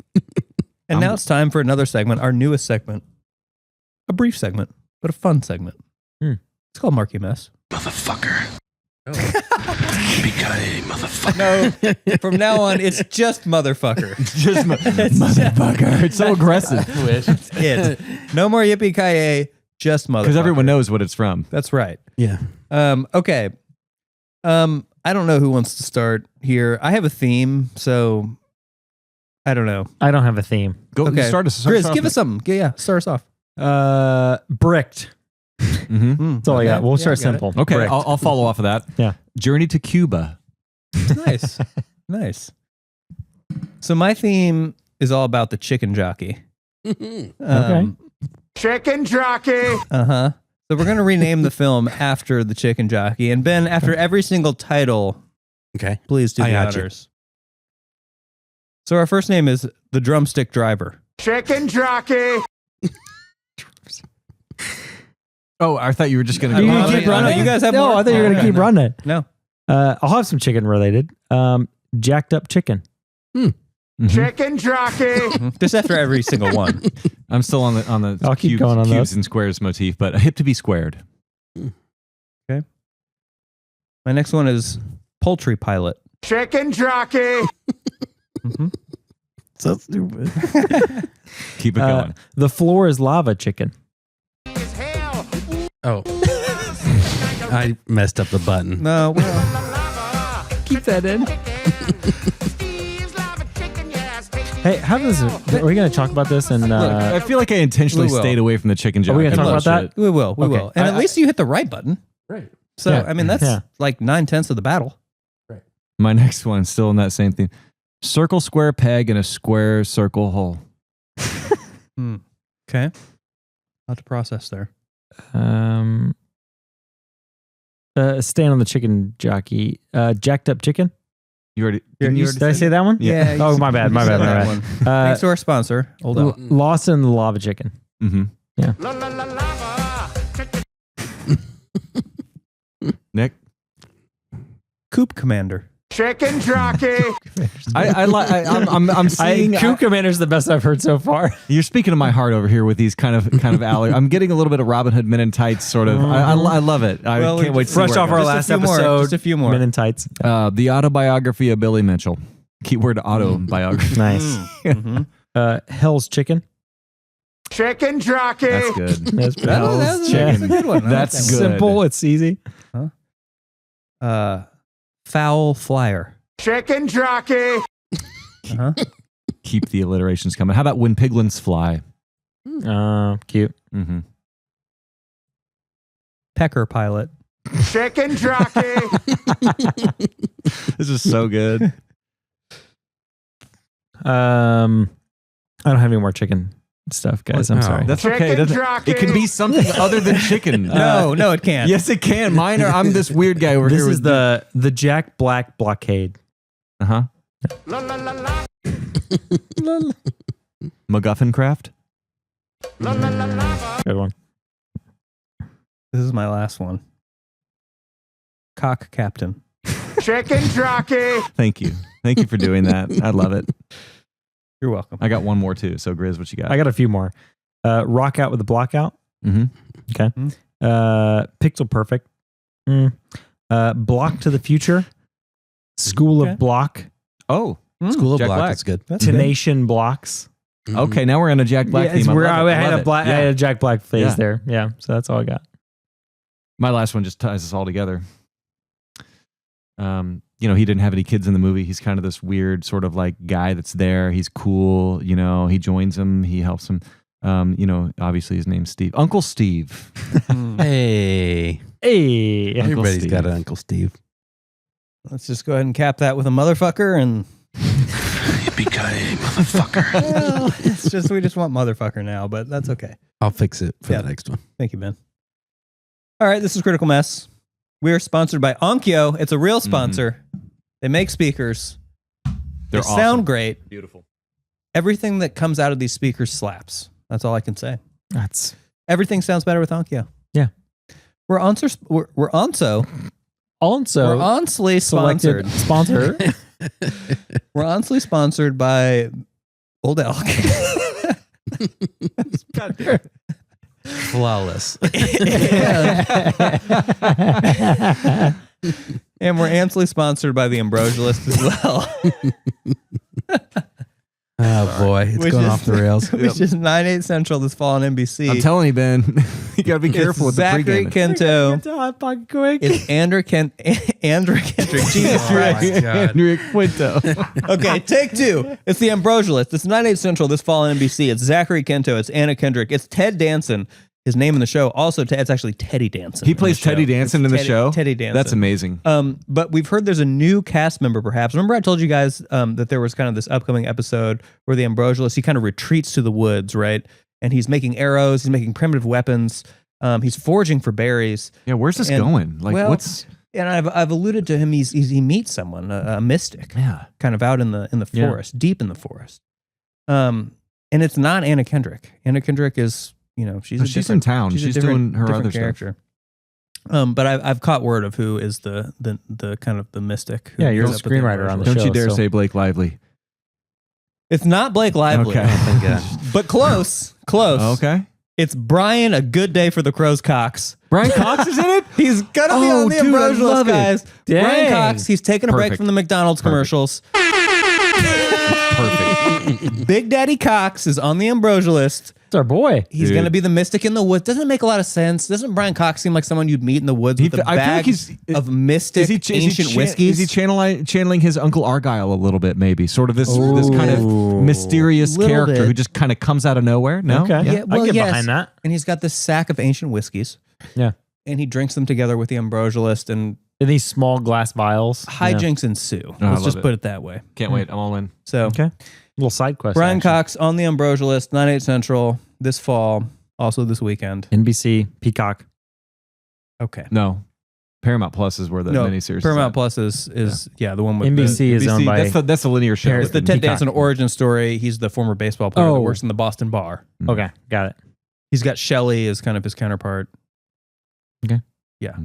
I fell for this trap before. Yeah. Where everybody Well, I'm knows just your making name. sure we Knows don't, your You just want to make sure big everybody- network to streaming. You got to make sure they match. You're way too caught up in the politics of the streaming wars, my friend. Yeah. You got to just let loose and just embrace the Okay. content. All right, fine. If you want to go where someone knows your name, Gris, it's the show on Paramount Plus. What's it called? It's called Teddy Danson. Okay. Moving on. Ben's gonna cut all that. Yeah, it'll be cut. We're going way I'm just too kidding. long Please tonight. don't cut any of that. We're moving on to Tharks, and we're gonna make it very fast. We're gonna talk about themes and arcs quickly. That was the quickest. Awesome. That was awesome. You've got quick fingers, my friend. Brian. Creativity. Biggest theme here, I think. Mm. Nerds versus jocks, age-old battle, right? You got the kid, you've Little got the bit of jocks that. at school a little bit. There's some of that. Yeah, it's a lesser theme. I'm scraping the bottom of the barrel because there wasn't too much here. Don't there feel the there need to was some, scrape though. too much. There was some. And then washed up has been at the lowest point. That's kind of like that Uncle Rico sort of Jared Hess, directs him there. And that's the Momoa character sort of at his lowest point, kind of like existential crisis has to bounce through, has to come through. So those are themes there. No one really changed for me from the beginning of the movie to the end. I feel like there weren't any strong arcs for me. So those were sort of the biggest thematic elements I got. I feel like Momoa changed a little bit, but I don't want to talk about it. So let's end the segment. Mm-hmm. Yep. Okay. Now we're on to Brian's Corner. It's a segment where Brian does whatever the fuck I want. Hey everybody, welcome to Brian's Corner. Today we're talking about MacGuffins done better. What's a MacGuffin?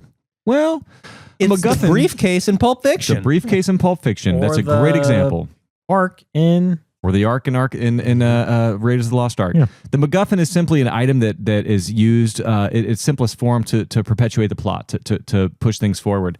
I think there's good uses of MacGuffins and bad uses of MacGuffins. I think Minecraft was a very underwhelming use of a MacGuffin. And the MacGuffin was the thing everyone was after, and that was the Orb of Dominance, right? And then you've got that crystal, whatever it was called. Shit, I can't remember. It's called something. Oh, man. A crystal? What was it called? It's not a Minecraft thing. That's why I don't know about it, okay? I'd know about it if it was actually a Minecraft thing. The Orb of Dominance is a Minecraft thing. The Orb of Dominance and the Earth Crystal. The Earth Crystal. Crystal, I don't know what that is, but there are Ender Crystals, but not Earth Crystals. Anyway, so that's the MacGuffin. Everyone's after this thing. It creates a portal. You can go from as you insert place one to the other. Yep. Yeah, it's like, okay, everyone needs this thing. It's the thing, right? Not very intriguing, though, because there's all kinds of things that already exist like that. You got the Tesseract, for... I think that's in like the Marvel universe, Avengers. You've got the Allspark in the Transformers one universe. Of the Infinity Stones. Yeah, you've got Infinity Stones. Those are great MacGuffins. But I think a really good MacGuffin is original. So it's not just it's another crystal, right? Something original. I think it's interesting. I think it definitely drives the plot forward. But I think it has an element of mystery to it. And I just wanted to mention 5 better MacGuffins, and 5 better movies. I think we have to say, we'd be remiss. Who came up with the MacGuffin? I don't know. Is that Alfred Hitchcock? Alfred Hitchcock. Yes. Which is fun because we have drinks at the AMC MacGuffins. Yep. Yeah, the bar. AMC named their bars MacGuffins. I love it. Which is awesome. Yeah. So, yeah. So there you go. So you know what a MacGuffin is now. You probably already knew, but now you know more. So let's talk about 5 that I think were better and the reason they're better. I'm going to start with the Heart of the Ocean from Titanic. Okay. That's the thing that everyone's after in that movie. It's the diamond, right? That's in the chest, and it's the reason they go down and try to find and excavate from the ship, and then there's a whole story, and everything. And the reason I think that's a good MacGuffin is because it's actually only known about by one character in the entire movie. There's one person who has the key, and I don't remember another movie where one person has the key from start to finish. And then I also think it's a good MacGuffin because it's central to character arcs a century apart. I love the fact that it builds character arcs with Bill Paxton in the modern day, and then Billy Zane and Leo back in the day. So good MacGuffin, bad MacGuffin. We have our thoughts about what happens to this MacGuffin at the end of the movie. Gets tossed into the sea. Good MacGuffin, bad MacGuffin. What do you think, Brian? Have you ever been MacGuffined by a balloonsman? There's a story I like to proprietate. That's there it great, is. though. That's great. There it Brought to you by Onkyo. The word MacGuffin. The word MacGuffin's lost all meaning to me now. Number 4, the Holy Grail from the Last Crusade. I think this is a great MacGuffin because it drives the entire plot of the movie, but it's ultimately lost at the end. I love the fact. I found it and I touched it. No, you didn't. Yeah, I did. He did. You know where it's at? Yeah, it's at. You told us. I can have. I can previous. I don't remember what episode that was. In the archives of the Children's Museum. Yeah, when I Children's interned Museum. there. That's right. I saw it on a shelf and it was marked and it was screen used. The actual, the one grail. in the movie. Yeah, and I got to touch it and hold it, and they were just. Caress it was just so cool. Two thoughts. That's fucking amazing. Yeah. And you completely undermined my entire premise. I know. But so good. I saw it. And I touched You it. should have stolen that. We would have put that right in the middle. I thought about it. If Can you we drank imagine? old elk out of that motherfucker? I need to work on. I would have everlasting time. I'm going to call I know there's very select few that can go to the archives and see it, but I'm going to see if we can get on there and see if we can go on a little tour. I'd love to see it. What a great Just borrow MacGuffin. it. But I do think it's cool that is lost at the end, right? It's and the fact that it's being reached by Elsa, right? And then Indiana Jones is trying to pull her up, and then she falls because she chooses that over him, right? And then he's in search of this, his entire life. His dad, it's the thing, and then he chooses life. His dad saves him. It's just such a strong moment, and it's because of that MacGuffin. And then I think. It ultimately represents a literary theme. It has tangible functionality. You can actually do something with it, right? There's crystals in this movie. You put them together, you have a portal. Yep. Yay. I like the fact that that the MacGuffin has a function. So that's why I noted that one. Good. The third one, Ark of the Covenant, Raiders. I had to put them back to back, but come on, can you name a better MacGuffin? And I think that what I love about it is that it turns out to have unforeseen ramifications, right? So everyone thinks it's going to do this thing. They think they're going to open it and it's going to be this amazing thing, kind of similar to the chalice. It kills you. You don't know what it's going to do. Yeah, there's a mystery to it. Yeah, but then it ends up killing everybody. So I think that's cool, and I also loved the history that was kind of etched. I love all of the ancient the seraphim on top and all of the ornamentation of it. I just thought it was a beautiful MacGuffin, one of the most beautiful items in a movie, central to the movie. Mm-hmm. Number 2, briefcase, Pulp Fiction. Mm-hmm. Nick, you called that one out. And I love it because it's actually a meta commentary on MacGuffins. It was meant to be a MacGuffin without anything in it. It was meant to represent that concept. And I think Tarantino was famously quoted as saying that when asked what was in it, whatever you want to be in it. Yep. And I think that's a cool literary device. Mm-hmm. And if you look it up, you know what it's in it. It's a light bulb connected to light. You are really good at just ruining everything. It's just a bunch of wires connected to a light bulb that's very bright. Last one, The Ring from Lord of the Rings.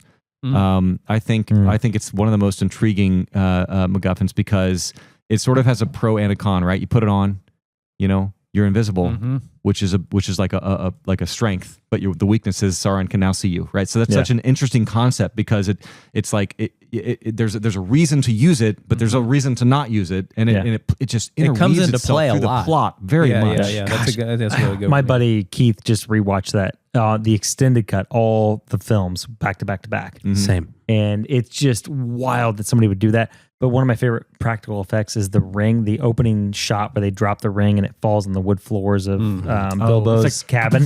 So that is a large prop. It's huge. It's like, a foot wide or 10 inches wide.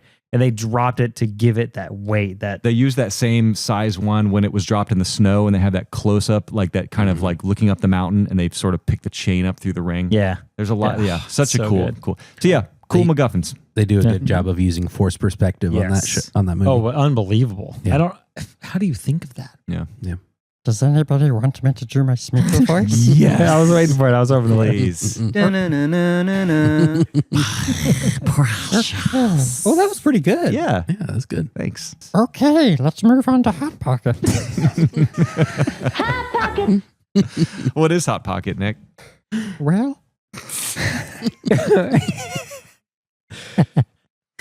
it's the segment where we talk about... No. Yeah, which one? Which segment? I'll give you $100 if you can say it with a straight face. Where we talk about my precious. And we talk about all the random shit we haven't talked about yet. So let's start with a 4-cheese pizza.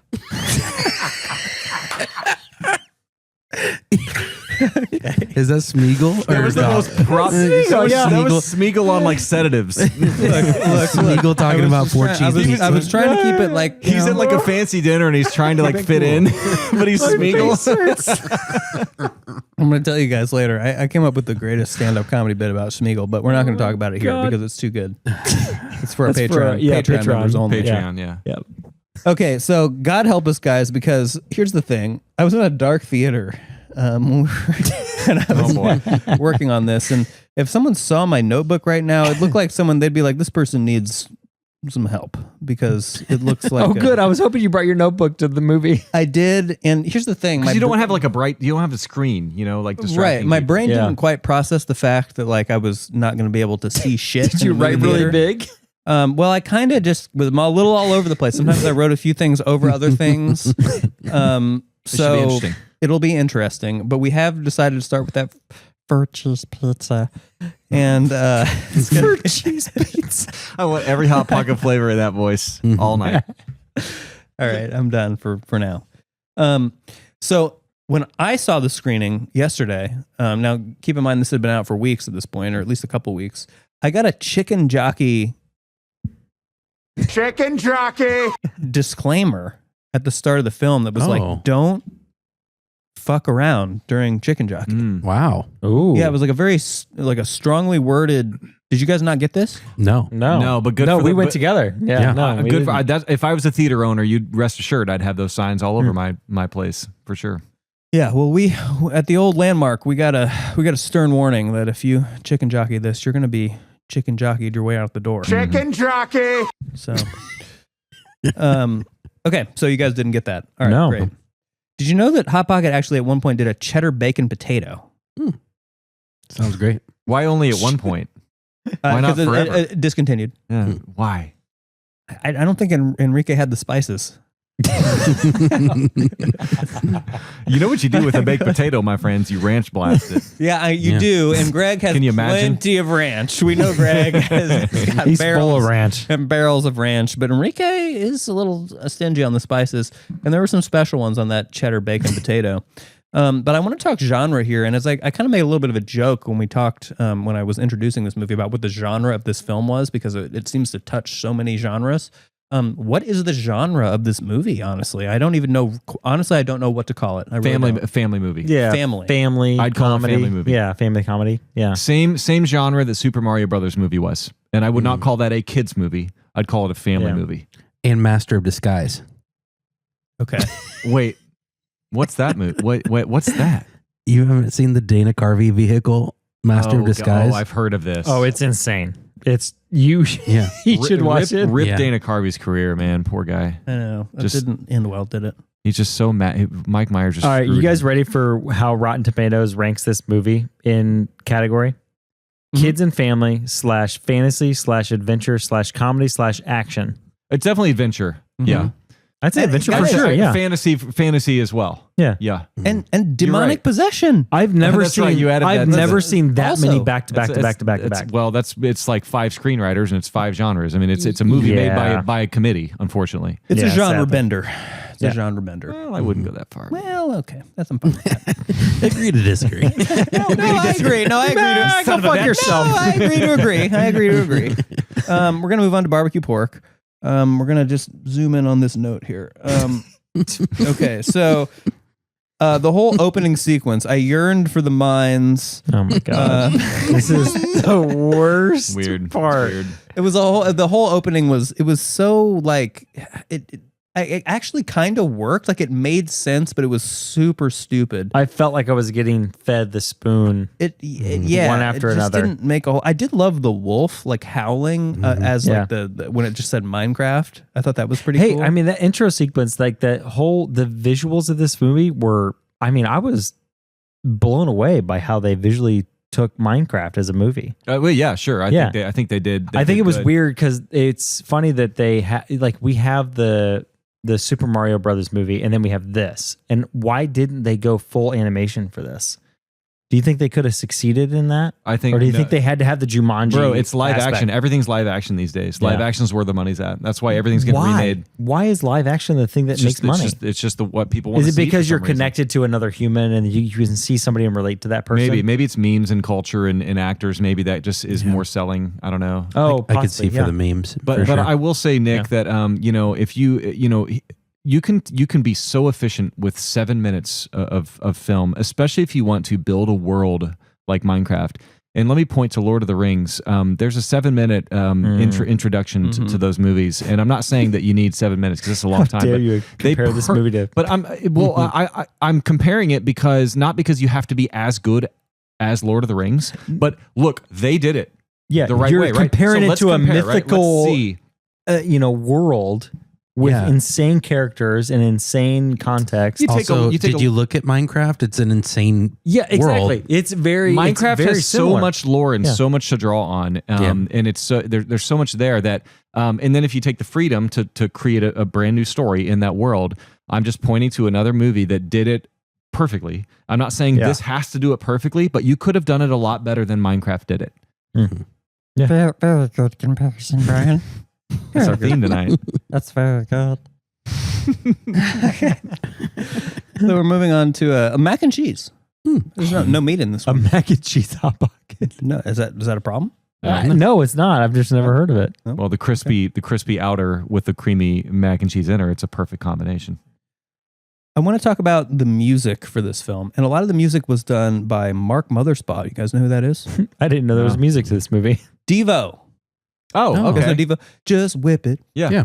Oh, Yeah. wow. They were on SNL's 50th anniversary or 100th anniversary. Yeah. 50th Wow. anniversary. Yeah, Okay. Mark Mothersbaugh, he's done a lot of kind of movie music. But what do we think of the music in this film? And I want to talk a little bit about kind of the just sort of the, I don't know, what is the word? Sort of the background music, but also the sort of Jack Black, sort of Tenacious D style kind of music as well. Like, what did the music add to this movie? Was it good? Was it bad? Yeah, I think it did. I think famously there was like this one guy that composed all the music for Minecraft, and he goes by C418. I think is his band, and they actually took the themes that still exist in the game today, and they sort of orchestrated them into like kind of more bigger music, because it's very simple piano music in the game. So I like that there was that callback. They brought the theme and they made it cinematic.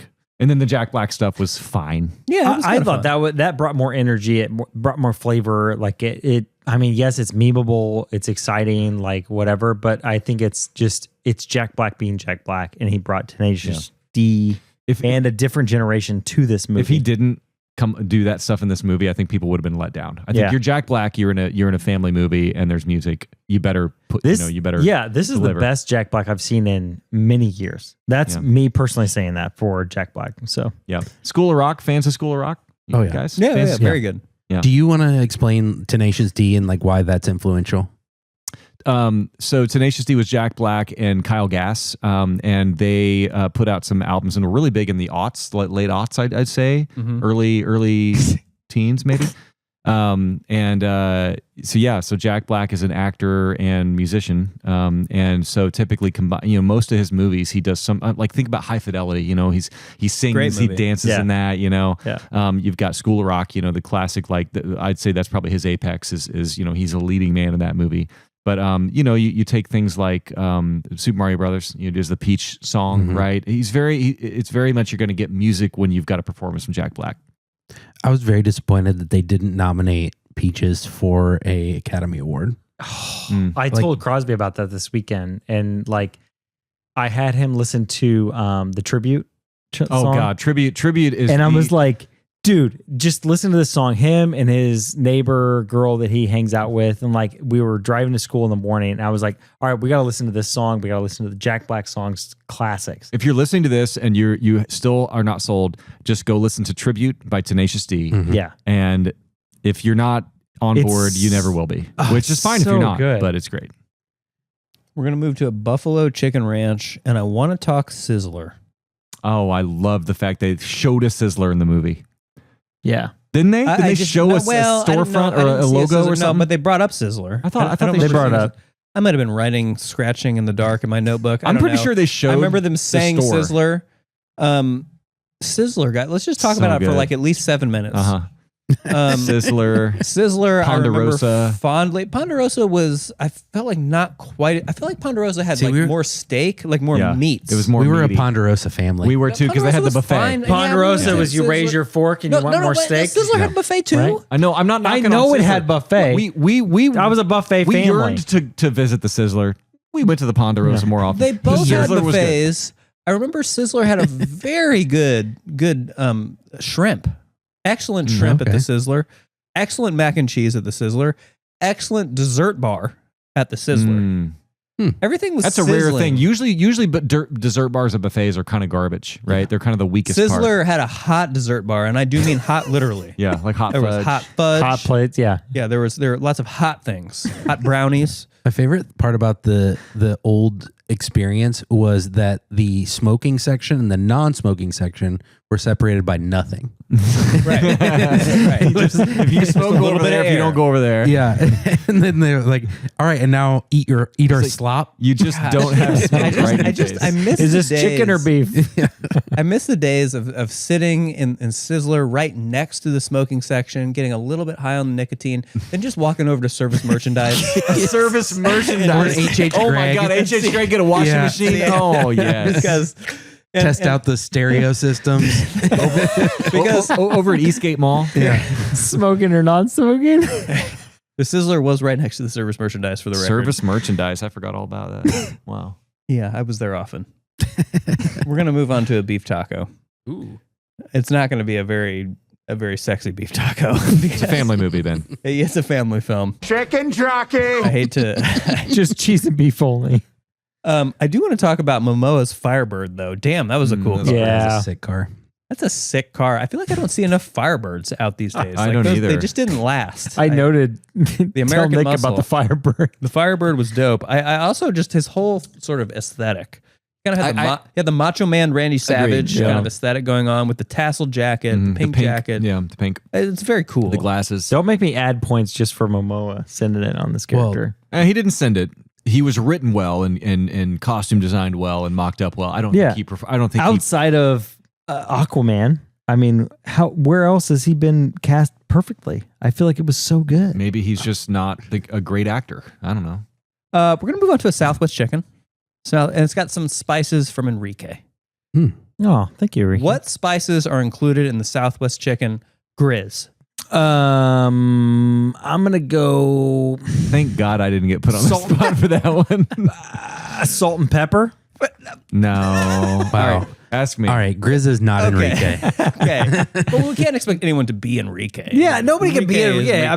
But what My if you full could time maybe job just is not get in Enrique's flavorist mind at for a few moments. Like, what Yeah. do you think Enrique might be blasting the Southwest chicken? Chico. Southwest Chicken jockey. Southwest chicken. There, you've saved it. You know it's chili powder. First of all, But what's in the chili powder? it's just chili powder. What makes it more just caliente? chili powder. Well, it's like red The chili cayenne, powder. a little bit of Might cayenne. be some cayenne. Maybe some Yeah. habanero, and then Habanero. some. I'm always a fan of smoked paprika, even if it doesn't belong in that palette. Maybe I think it like a works. hot mustard. I don't know. Mm, What do you got? No, not at Okay. all. if anything, roll a with it. a We hot know not honey. to ask Grizz about Whatever. Southwest chicken. Don't ask me. What's the movie question? The movie question is, in this film, a Minecraft movie, there's a game that is played and mastered by one Jason Momoa called Hunk City Rampage. Not a real game. Not a Rogaine? Not a real game. Okay. Sorry. I was like, said look, that I know fast. my hair's not great, but okay, we'll keep moving. Hunk City Rampage. Thanks, Ben. I think mimics another late 80s, early 90s big arcade hit. Anyone have an idea of what that could be? Say the name of the game again. Hunk City Rampage. That's Hunk with an H, a U, an N, and a K. Hunk City Rampage. Double Dragon? Yes, Double Dragon. I would say Oh, that's nice. it. Now, Yeah. I would say there's also a beat 'em up for the original Nintendo NES called River City Rampage. That we've got kind of a city rampage that has been taken from that game. It's also a similar game, but just in terms of what the game actually looked like on the film, I think it was a Double Dragon. Yeah, it looked like Double ripoff. Dragon. Yeah, Yeah. That's a great type of game too, because you got your co-op play. You know, beat 'em up. you don't always have co-op play. You know, especially early on in the arcades. So. So last time we brought up this one, and it caused a little bit of controversy because we weren't quite sure like how they made this hot pocket because it's kind of some next level shit. It's the grilled cheese and tomato soup.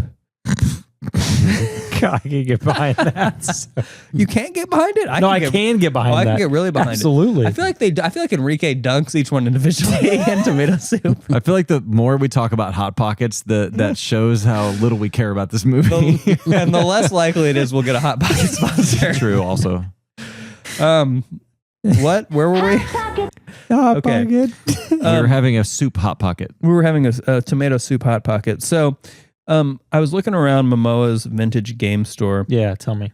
and he had something there that I thought was especially intriguing. It wasn't actually a real world example of this hardware that came out in, I want to say, the maybe late-ish 90s or mid-late 90s, but it was a clear knockoff and homage to it, and that was the R Zone. You guys remember the R Zone? No. It was made by Tiger Electronics. I remember And what Tiger it was, games. I remember it was like Tiger. it was like a headband thing, and there was a little red square that was like goes over your one eyeball, and there was an LED screen on that little red square, and you played games while like squinting one eye. Can you imagine playing a game with only one eye? That sounds terrible. It's very odd.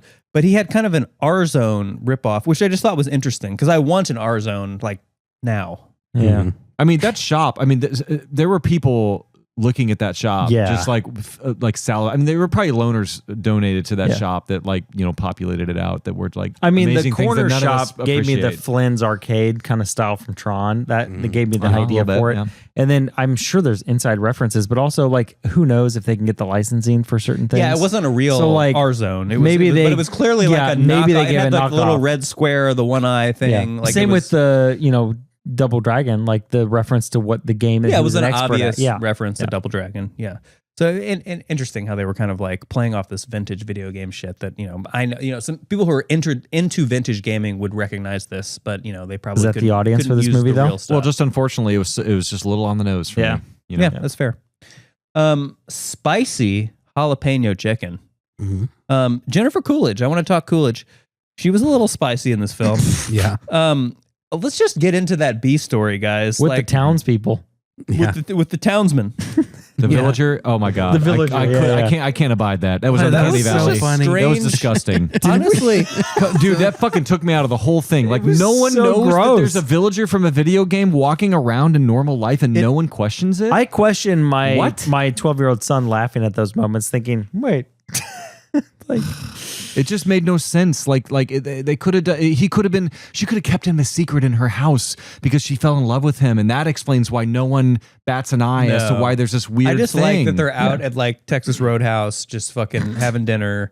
Like it added points for me. that. No one asks a question. It was, No one wonders Well, why he was in there's a horrific accident and it damaged his head. made him look like a weird cubist style human." Yeah. I mean, That was established. that was one of the least. I love It how was, she. it was a super. That was a very weird B story. Like, Yeah, it was really it's weird. C I or didn't mind D the story. I just hated the way it was executed. Yeah. it was It executed was- in a way that was absurd. I kind of, but that's kind of why I liked it because Okay. it was so absurd. I guess It I was equally didn't like it for the ridiculous. reason that you did like it. Maybe. Yeah. Okay, we're moving on to an Italian style sausage with peppers. What are the peppers in here?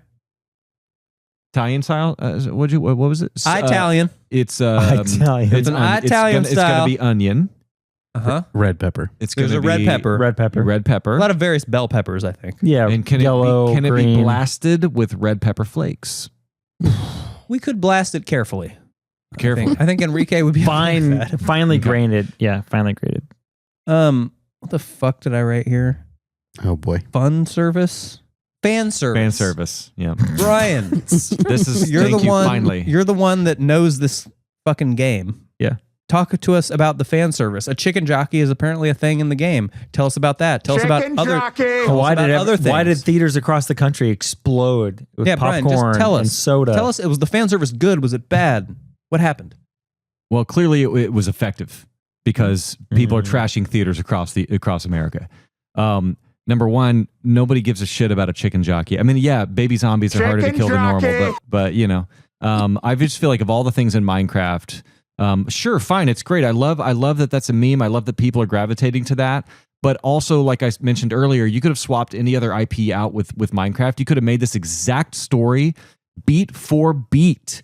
And you could have swapped out the Mario Brothers universe or Doom or any other universe that has a fucking portal, right? How many universes have a portal that lets something in or something? It could have been any Marvel property, anything in here, swap it out. The exact same movie happens. So I think what that says is maybe if you think the fan service is great to Minecraft from your personal opinion, I can't argue with that, but I would argue objectively that the fact that any other IP could be translated into this shows that maybe you're not actually doing the fan service that you could have been doing to the IP, because there should have been something that made you not be able to swap any other IP in for Minecraft. And so for me, having Minecraft be near and dear to my heart, top 5 games of all time, I played it since the beginning. They did a lot of stuff right, but they did a lot of stuff ludicrously wrong. There were things in the movie like that potato gun that he makes that don't exist. There's actually a lot of things that don't exist at all, and that's fine, right?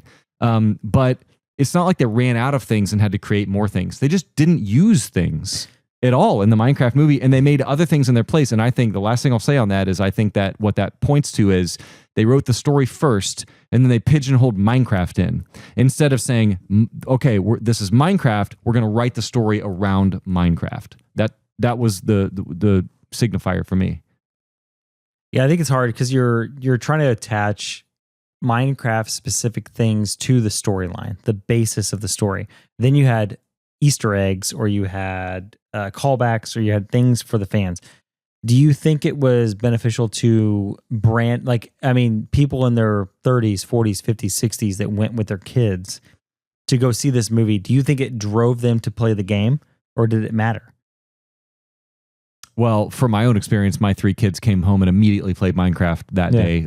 They were very, very. But that's that's the demographic. Do you think it helped drive anybody in the outside of the specific genre of 6 to 18-year-olds, that are 17-year-olds that already played it? I have no idea. I do think that it probably inspired people to play Minecraft, though, because I think it probably made people think, oh, cool, it was kind of a commercial for the game a little bit. Yeah.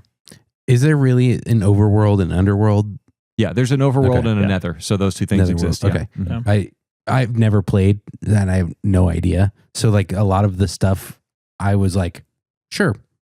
Sounds great. You could just do so much in the game, and the sky was the limit for them, and they barely scratched the surface with what you could do. Super Mario Bros. Did better than this. And I when agree. it came to building the world and It did seem derivative. This movie seemed derivative. Yeah, that film. a little bit. It did. What is the name of that? The black, tall, slender thing? The Enderman. Enderman. You're talking about the guys that you look at them and they attack you? Yeah, Enderman. Yeah. And then he had to get what was the There's jewel? there's an end crystal. Ender crystal? Well, what was the one sorry, that not he an could end crystal. throw? Ender pearl. You throw an ender pearl. Ender You pearl. get those by killing Enderman. You throw an ender pearl. You teleport to where they are. Yeah. Okay. It's not to be confused with the balloonsman. The balloonsman, and also not to be confused with the orb of dominance. That was a completely separate thing. That's not even in Minecraft. It's in Minecraft Dungeons, which is a separate game. Gotcha. Nerd alert! Nerd. We're gonna. But go I didn't on. know any of that. So like, You shouldn't have to. we're You shouldn't have enlightened to know now. any. You should not Right. have to know anything about Minecraft to enjoy the movie. Yeah. I think. And I did. There you go. Perfect. We did have, we had a good Yeah. time. Yeah. Chicken Alfredo. Does Enrique have anything to do with this? Is Chicken jockey. Sorry, you said chicken. I think this is all Greg. I don't know. All Greg. I love It's a, all I love Greg a on red this pepper one. flake on a chicken Alfredo. I think it's kind of a So bland. Enrique supervises. Look, if you don't know what we're talking about, you need to just go and listen to some other episodes. Go back. Yeah. So look, just Enrique, he's our flavor blaster. Greg, he helps out. It's a long thing. He's mostly ranch though. It's the whole thing. He does mostly ranch. Mostly ranch. They've only let him do ranch. Well, just Greg, he's learning. We're moving on to chicken Alfredo.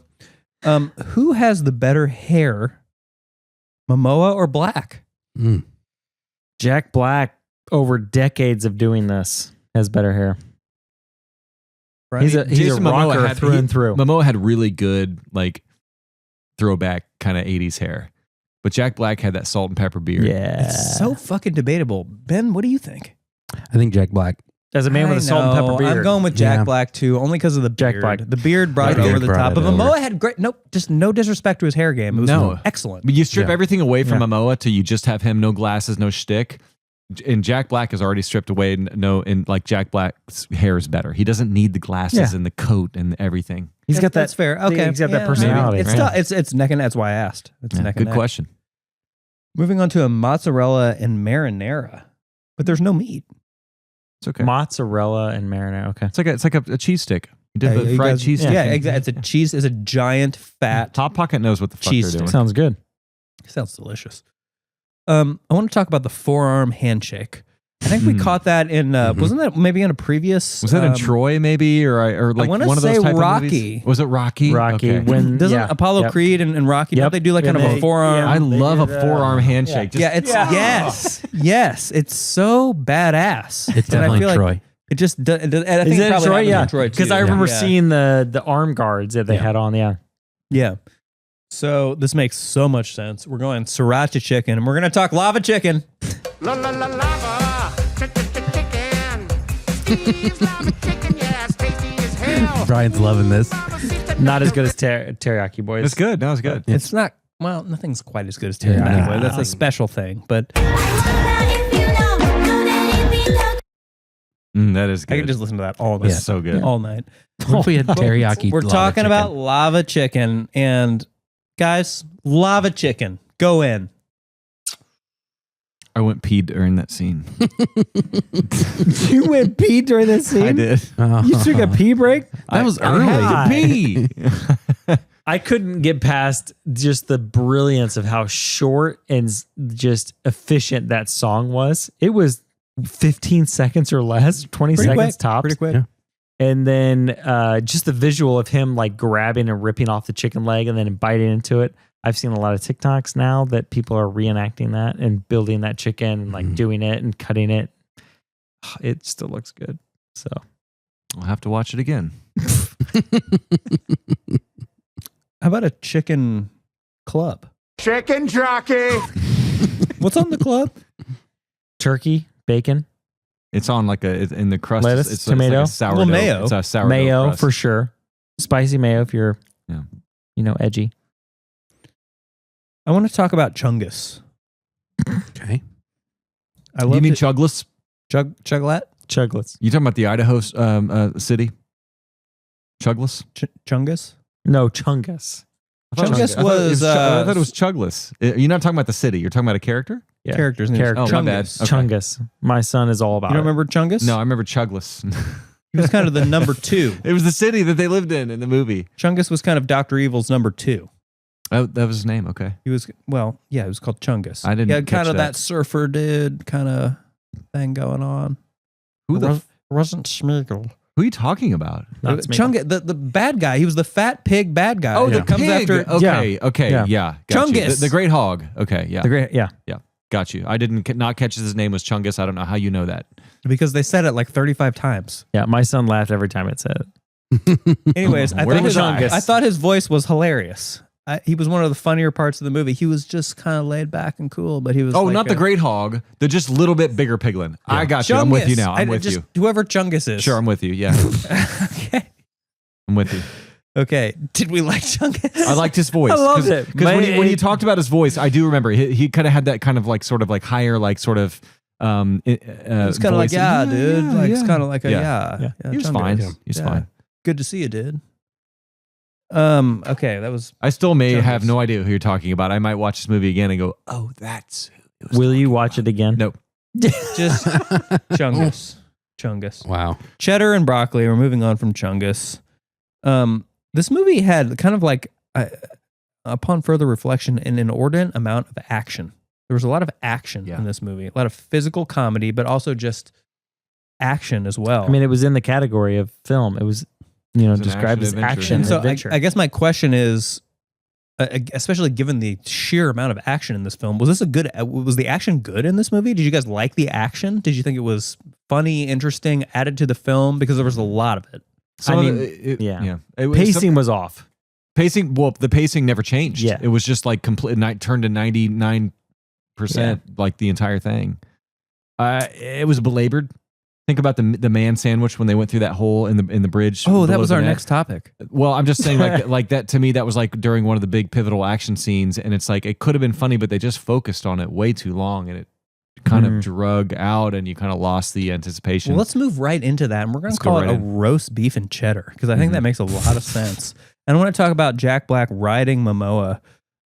That was a great scene. It actually was pretty funny. when he's on his back and he's got his hair, and he's that was using the good. hair as kind of to like The man guide sandwich him. thing through the hole, I was like, come on. I was like, okay, The that's man enough. sandwich. The full, I mean, the way he 69. said like full Yeah. man sandwich, and it did seem very 69. It was as- too much. Yeah. It seemed like a lot for a PG film. Was the yeah. film rated PG? It was PG. I don't know. All I know is It was they're- rated PG. They blew a Yes. hole in a canyon and they're flying towards it. And then there was like 9.5 minute scene of them talking.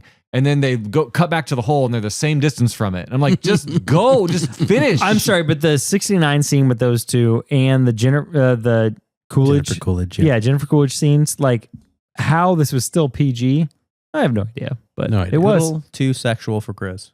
little too much. Yeah. That's fair. It was a PG film. Gris doesn't like horny stuff. Doesn't like horny stuff. Doesn't like naked people. If there's a naked person involved, Gris is not in. Yeah. An unnecessary, an unnecessary nude scene. I'm not about. So you saying unnecessary nude scene as an oxymoron. So let's continue. Brought to you by Onkyo. they're gonna pull so quick. Let's get those 8 clips out. Sounds better with Onkyo. Spinach and artichoke. I want to talk. Let's move back to a wholesome family topic. We should. We really should. I want to talk Jack Black and his beloved dog Dennis. Dennis. And what a sweet couple they were. He cared about Dennis so much. That was kind of his whole sort of impetus for doing anything. Because he was trying to save Dennis was key to the whole movie. Sweet dog. Yeah. And I actually feel like Dennis didn't kind of pay off as much as I wanted Dennis to. He transferred ownership to the other which girl, also right? seemed weird. Yeah, that was weird. He's Yeah. just gonna give his fucking dog. You don't give your dog away. Yeah. That's do you just weird. well, That was weird to Even me. if he's find going to them- a different world. Do you find them often enough in the game? You that you're can't. like, you can't train. So what happens is you train a dog. That's your dog forever in Minecraft, right? So like, so you can tell that dog to sit, and no one can move that dog. You can come make it stand and move around, right? It's your dog. You can't transfer dogs to other people. That's just not how it works. But you can find other dogs often enough. Right? Yeah, dogs are in the game. Yeah. Plenty enough. Sure. Okay. Yeah. And is it you give them a bone and then they're locked to you. they're locked to you? Yeah. Okay. I didn't know how accurate that was. Yeah, that was very accurate. Yeah, that part. Okay. They get like a collar, and they're kind of. Is it going to raise your score to 35? No. No, because again, Dennis being in the real world, a fucking Minecraft dog running around in the real world and no one noticing or caring, there has to be some rationale behind that. There was no rationale in the movie. It's more believable It's that I would Idaho. see the dog in the real world than the townsman or the town people. Did you say believable or unbelievable? It was more believable that I would see the dog Agree. Yeah. in the real world But they were than still that weird dude both, at Texas Roadhouse. They were both so unbelievable that there needed to be some. Just give me one line as to why people would not bat an eye on why there's these fake people in the real world. They never explore that. Does he have a hoodie on and that's the not hoodie's part over? of Minecraft. Yeah. That's not a Minecraft lore thing at all. So like the fact that they did that was so lazy to me. All right, guys, we're gonna move on to a chicken cordon bleu. And we're going to talk chicken jockey. And here's the thing. I have a whole Chicken jockey. I've got a whole paragraph of information written down here, and I can't read any of it. Oh no. Well, it probably doesn't need to be read. It's about chicken jockey, and honestly, I'm trying to like pick out words. Just give us a sampling. Read some random words in there. Did you write a word cloud? Mormon Nick wrote a word cloud. That's great. Mormon return balloon. Harder to crate than destroy. Oh, that's about the big theme. Yeah. Oh, that Harder must to not have create had to than been destroy. do with, yeah, that was me writing over the chicken jockey note about a bigger theme. Commotion, the vibes, bottle, memoirs. What do you guys have to say about the chicken jockey? I mean, Tell me, Brian, we don't What's know that what the sound? even the fuck the chicken jockey was. Like we know it's in Minecraft. It's like it's a little baby zombie riding a chicken, and is it a very like it's a rare thing or it's rare. It's rare. And when you see it, Yeah, hold on. Wait What's that sound? It's somebody running a faucet. Oh, is that what it okay. is? Yeah. Okay. Hang on. They're done. Yeah. No, it's not the I kitchen. heard It's it probably, heavily it's in probably the- Eden's room, which is just directly up that way. Oh, okay. But Sorry. now it's gone. All right, start over the chicken jockey. Chicken jockey. nah, that's not possible. You'll find a way to cut this, Ben. Chicken jockey. So we're talking chicken jockeys, and we're on a chicken cordon bleu. And my notes make no fucking sense about the chicken jockey, which is a problem. So I'm gonna have you guys carry me through this. The Fight Club arena thing that they were in doesn't exist. The chicken jockey Tell is us, a thing. what is the chicken jockey? When does the chicken jockey show up in Minecraft?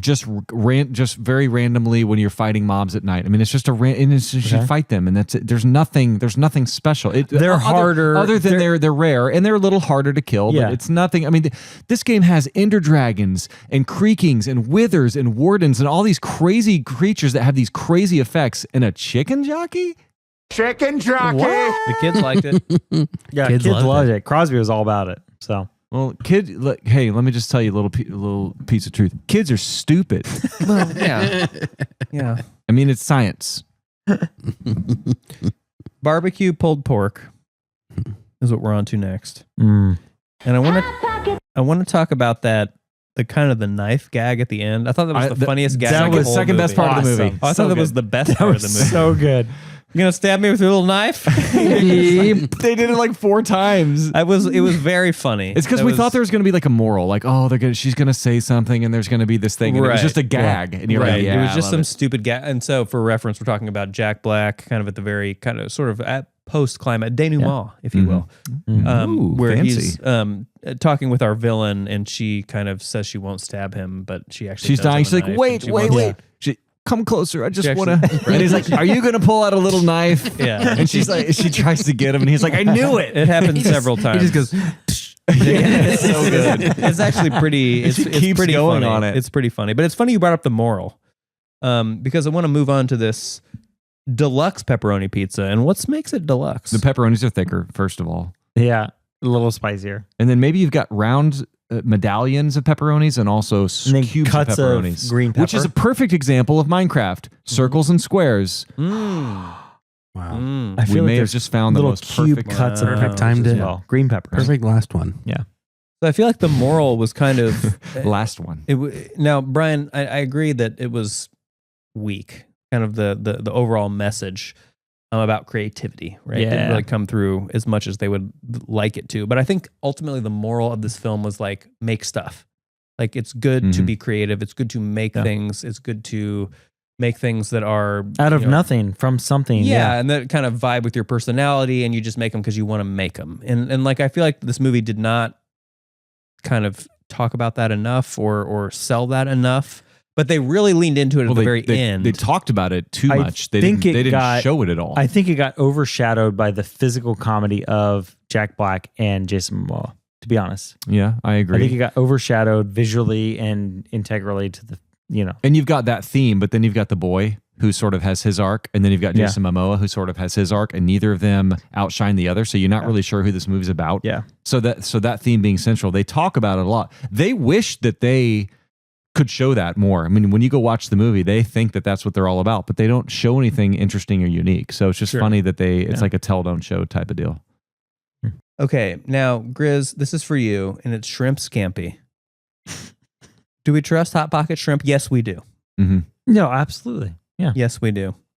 And I want to talk Clemente, Hmm. because I thought he Clemente. was the most powerful figure in the film.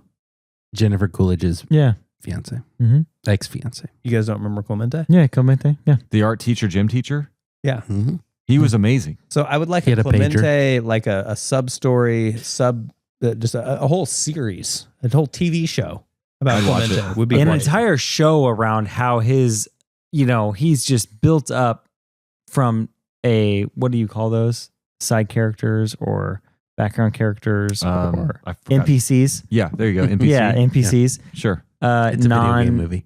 Non-playable characters. Yeah. I think his upbringing from nothing to something and having meaning and purpose, beautiful. And I felt bad for Clemente. Yeah.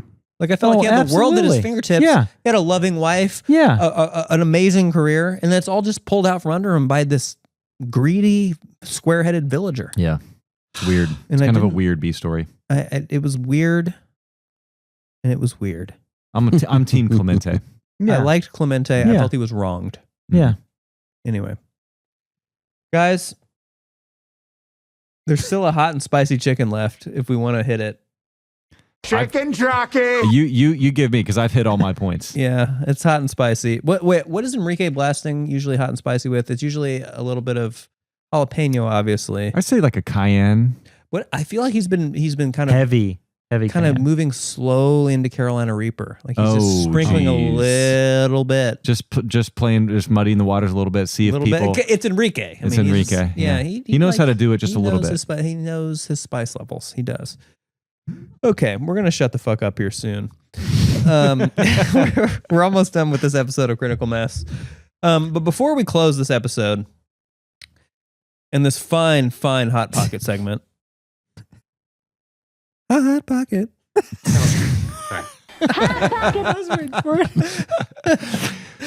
Okay, we're gonna give some closing thoughts. None of us love this movie. Ben kind of liked it. He kind of liked it. He liked it the most. I kind of liked it. but he didn't love it. Yeah. I mean, he liked it. He didn't love Yeah, it. 65, I thought it was 55, funny. 45, 33, right? I thought it was funny and enjoyable. Yeah. Like it's not blowing my doors off, but Well, Ben. blow my skirt up.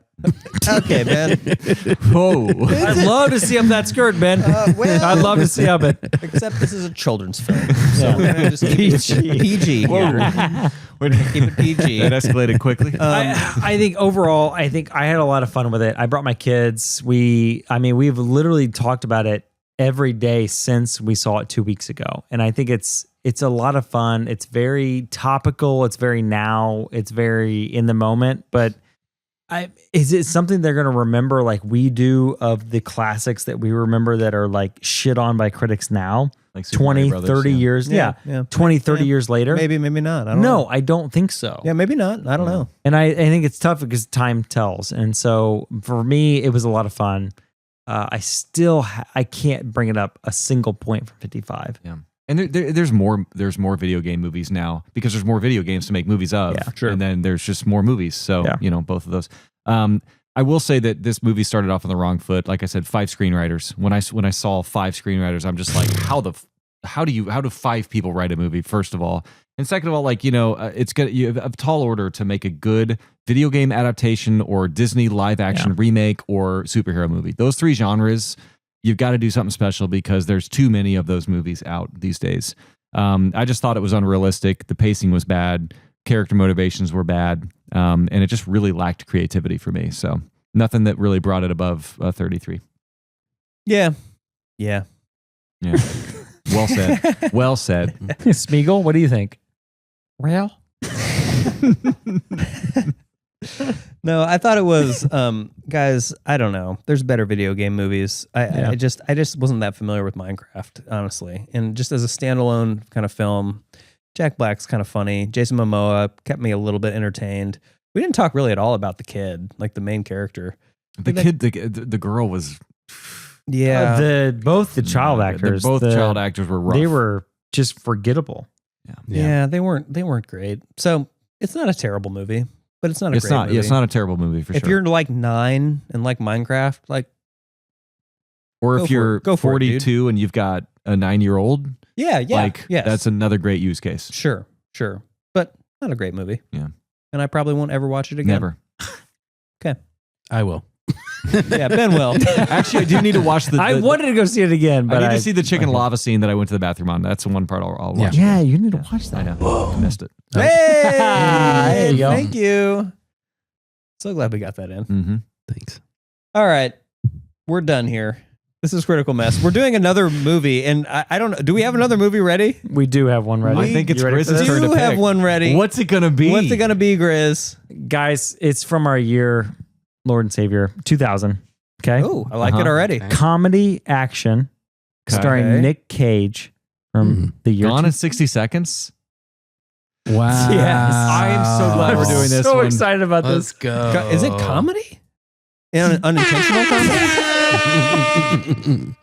It says the action/comedy, 2 hours and 7 minutes, PG-13 from the year 2000. Okay, I'm ready. Gone it's been in a while. 60 seconds. I love cars. I love fast cars. I love Nick Cage. I'm Yeah, love beyond Nick Cage. excited. We need to go back to the, late 90s, early Yeah, let's do it. 2000s. Yeah, Let's that's go. fun. I'm in. Let's go. This is going to be a lot All of right. fun. Yeah. Gone in That's our 60 next one. seconds. That'll be episode, what, 58? 58. Holy shit. We've done 58 episodes. And I feel like 57 episodes. I feel like people have heard of this movie. I feel like people Yeah. will know what we're talking Yeah. about. Like Come True, which no one still knows what is. What's Yeah. that movie? My fault. Come True. Do we do that one? I don't even remember. It's kind of a lost episode. So, Gone but in 60 Yeah. seconds. You should watch Come True. It's Just pretty, like it's pretty, episode- it's pretty fucking Just good. like episode 17. Yes, which no one ever, the lost episode, truly. Next episode, 58, we're talking about Gone in 60 Seconds. Yeah. It's going to be a lot of fun. We'll catch you then for another episode of Critical Mass. Later. See ya.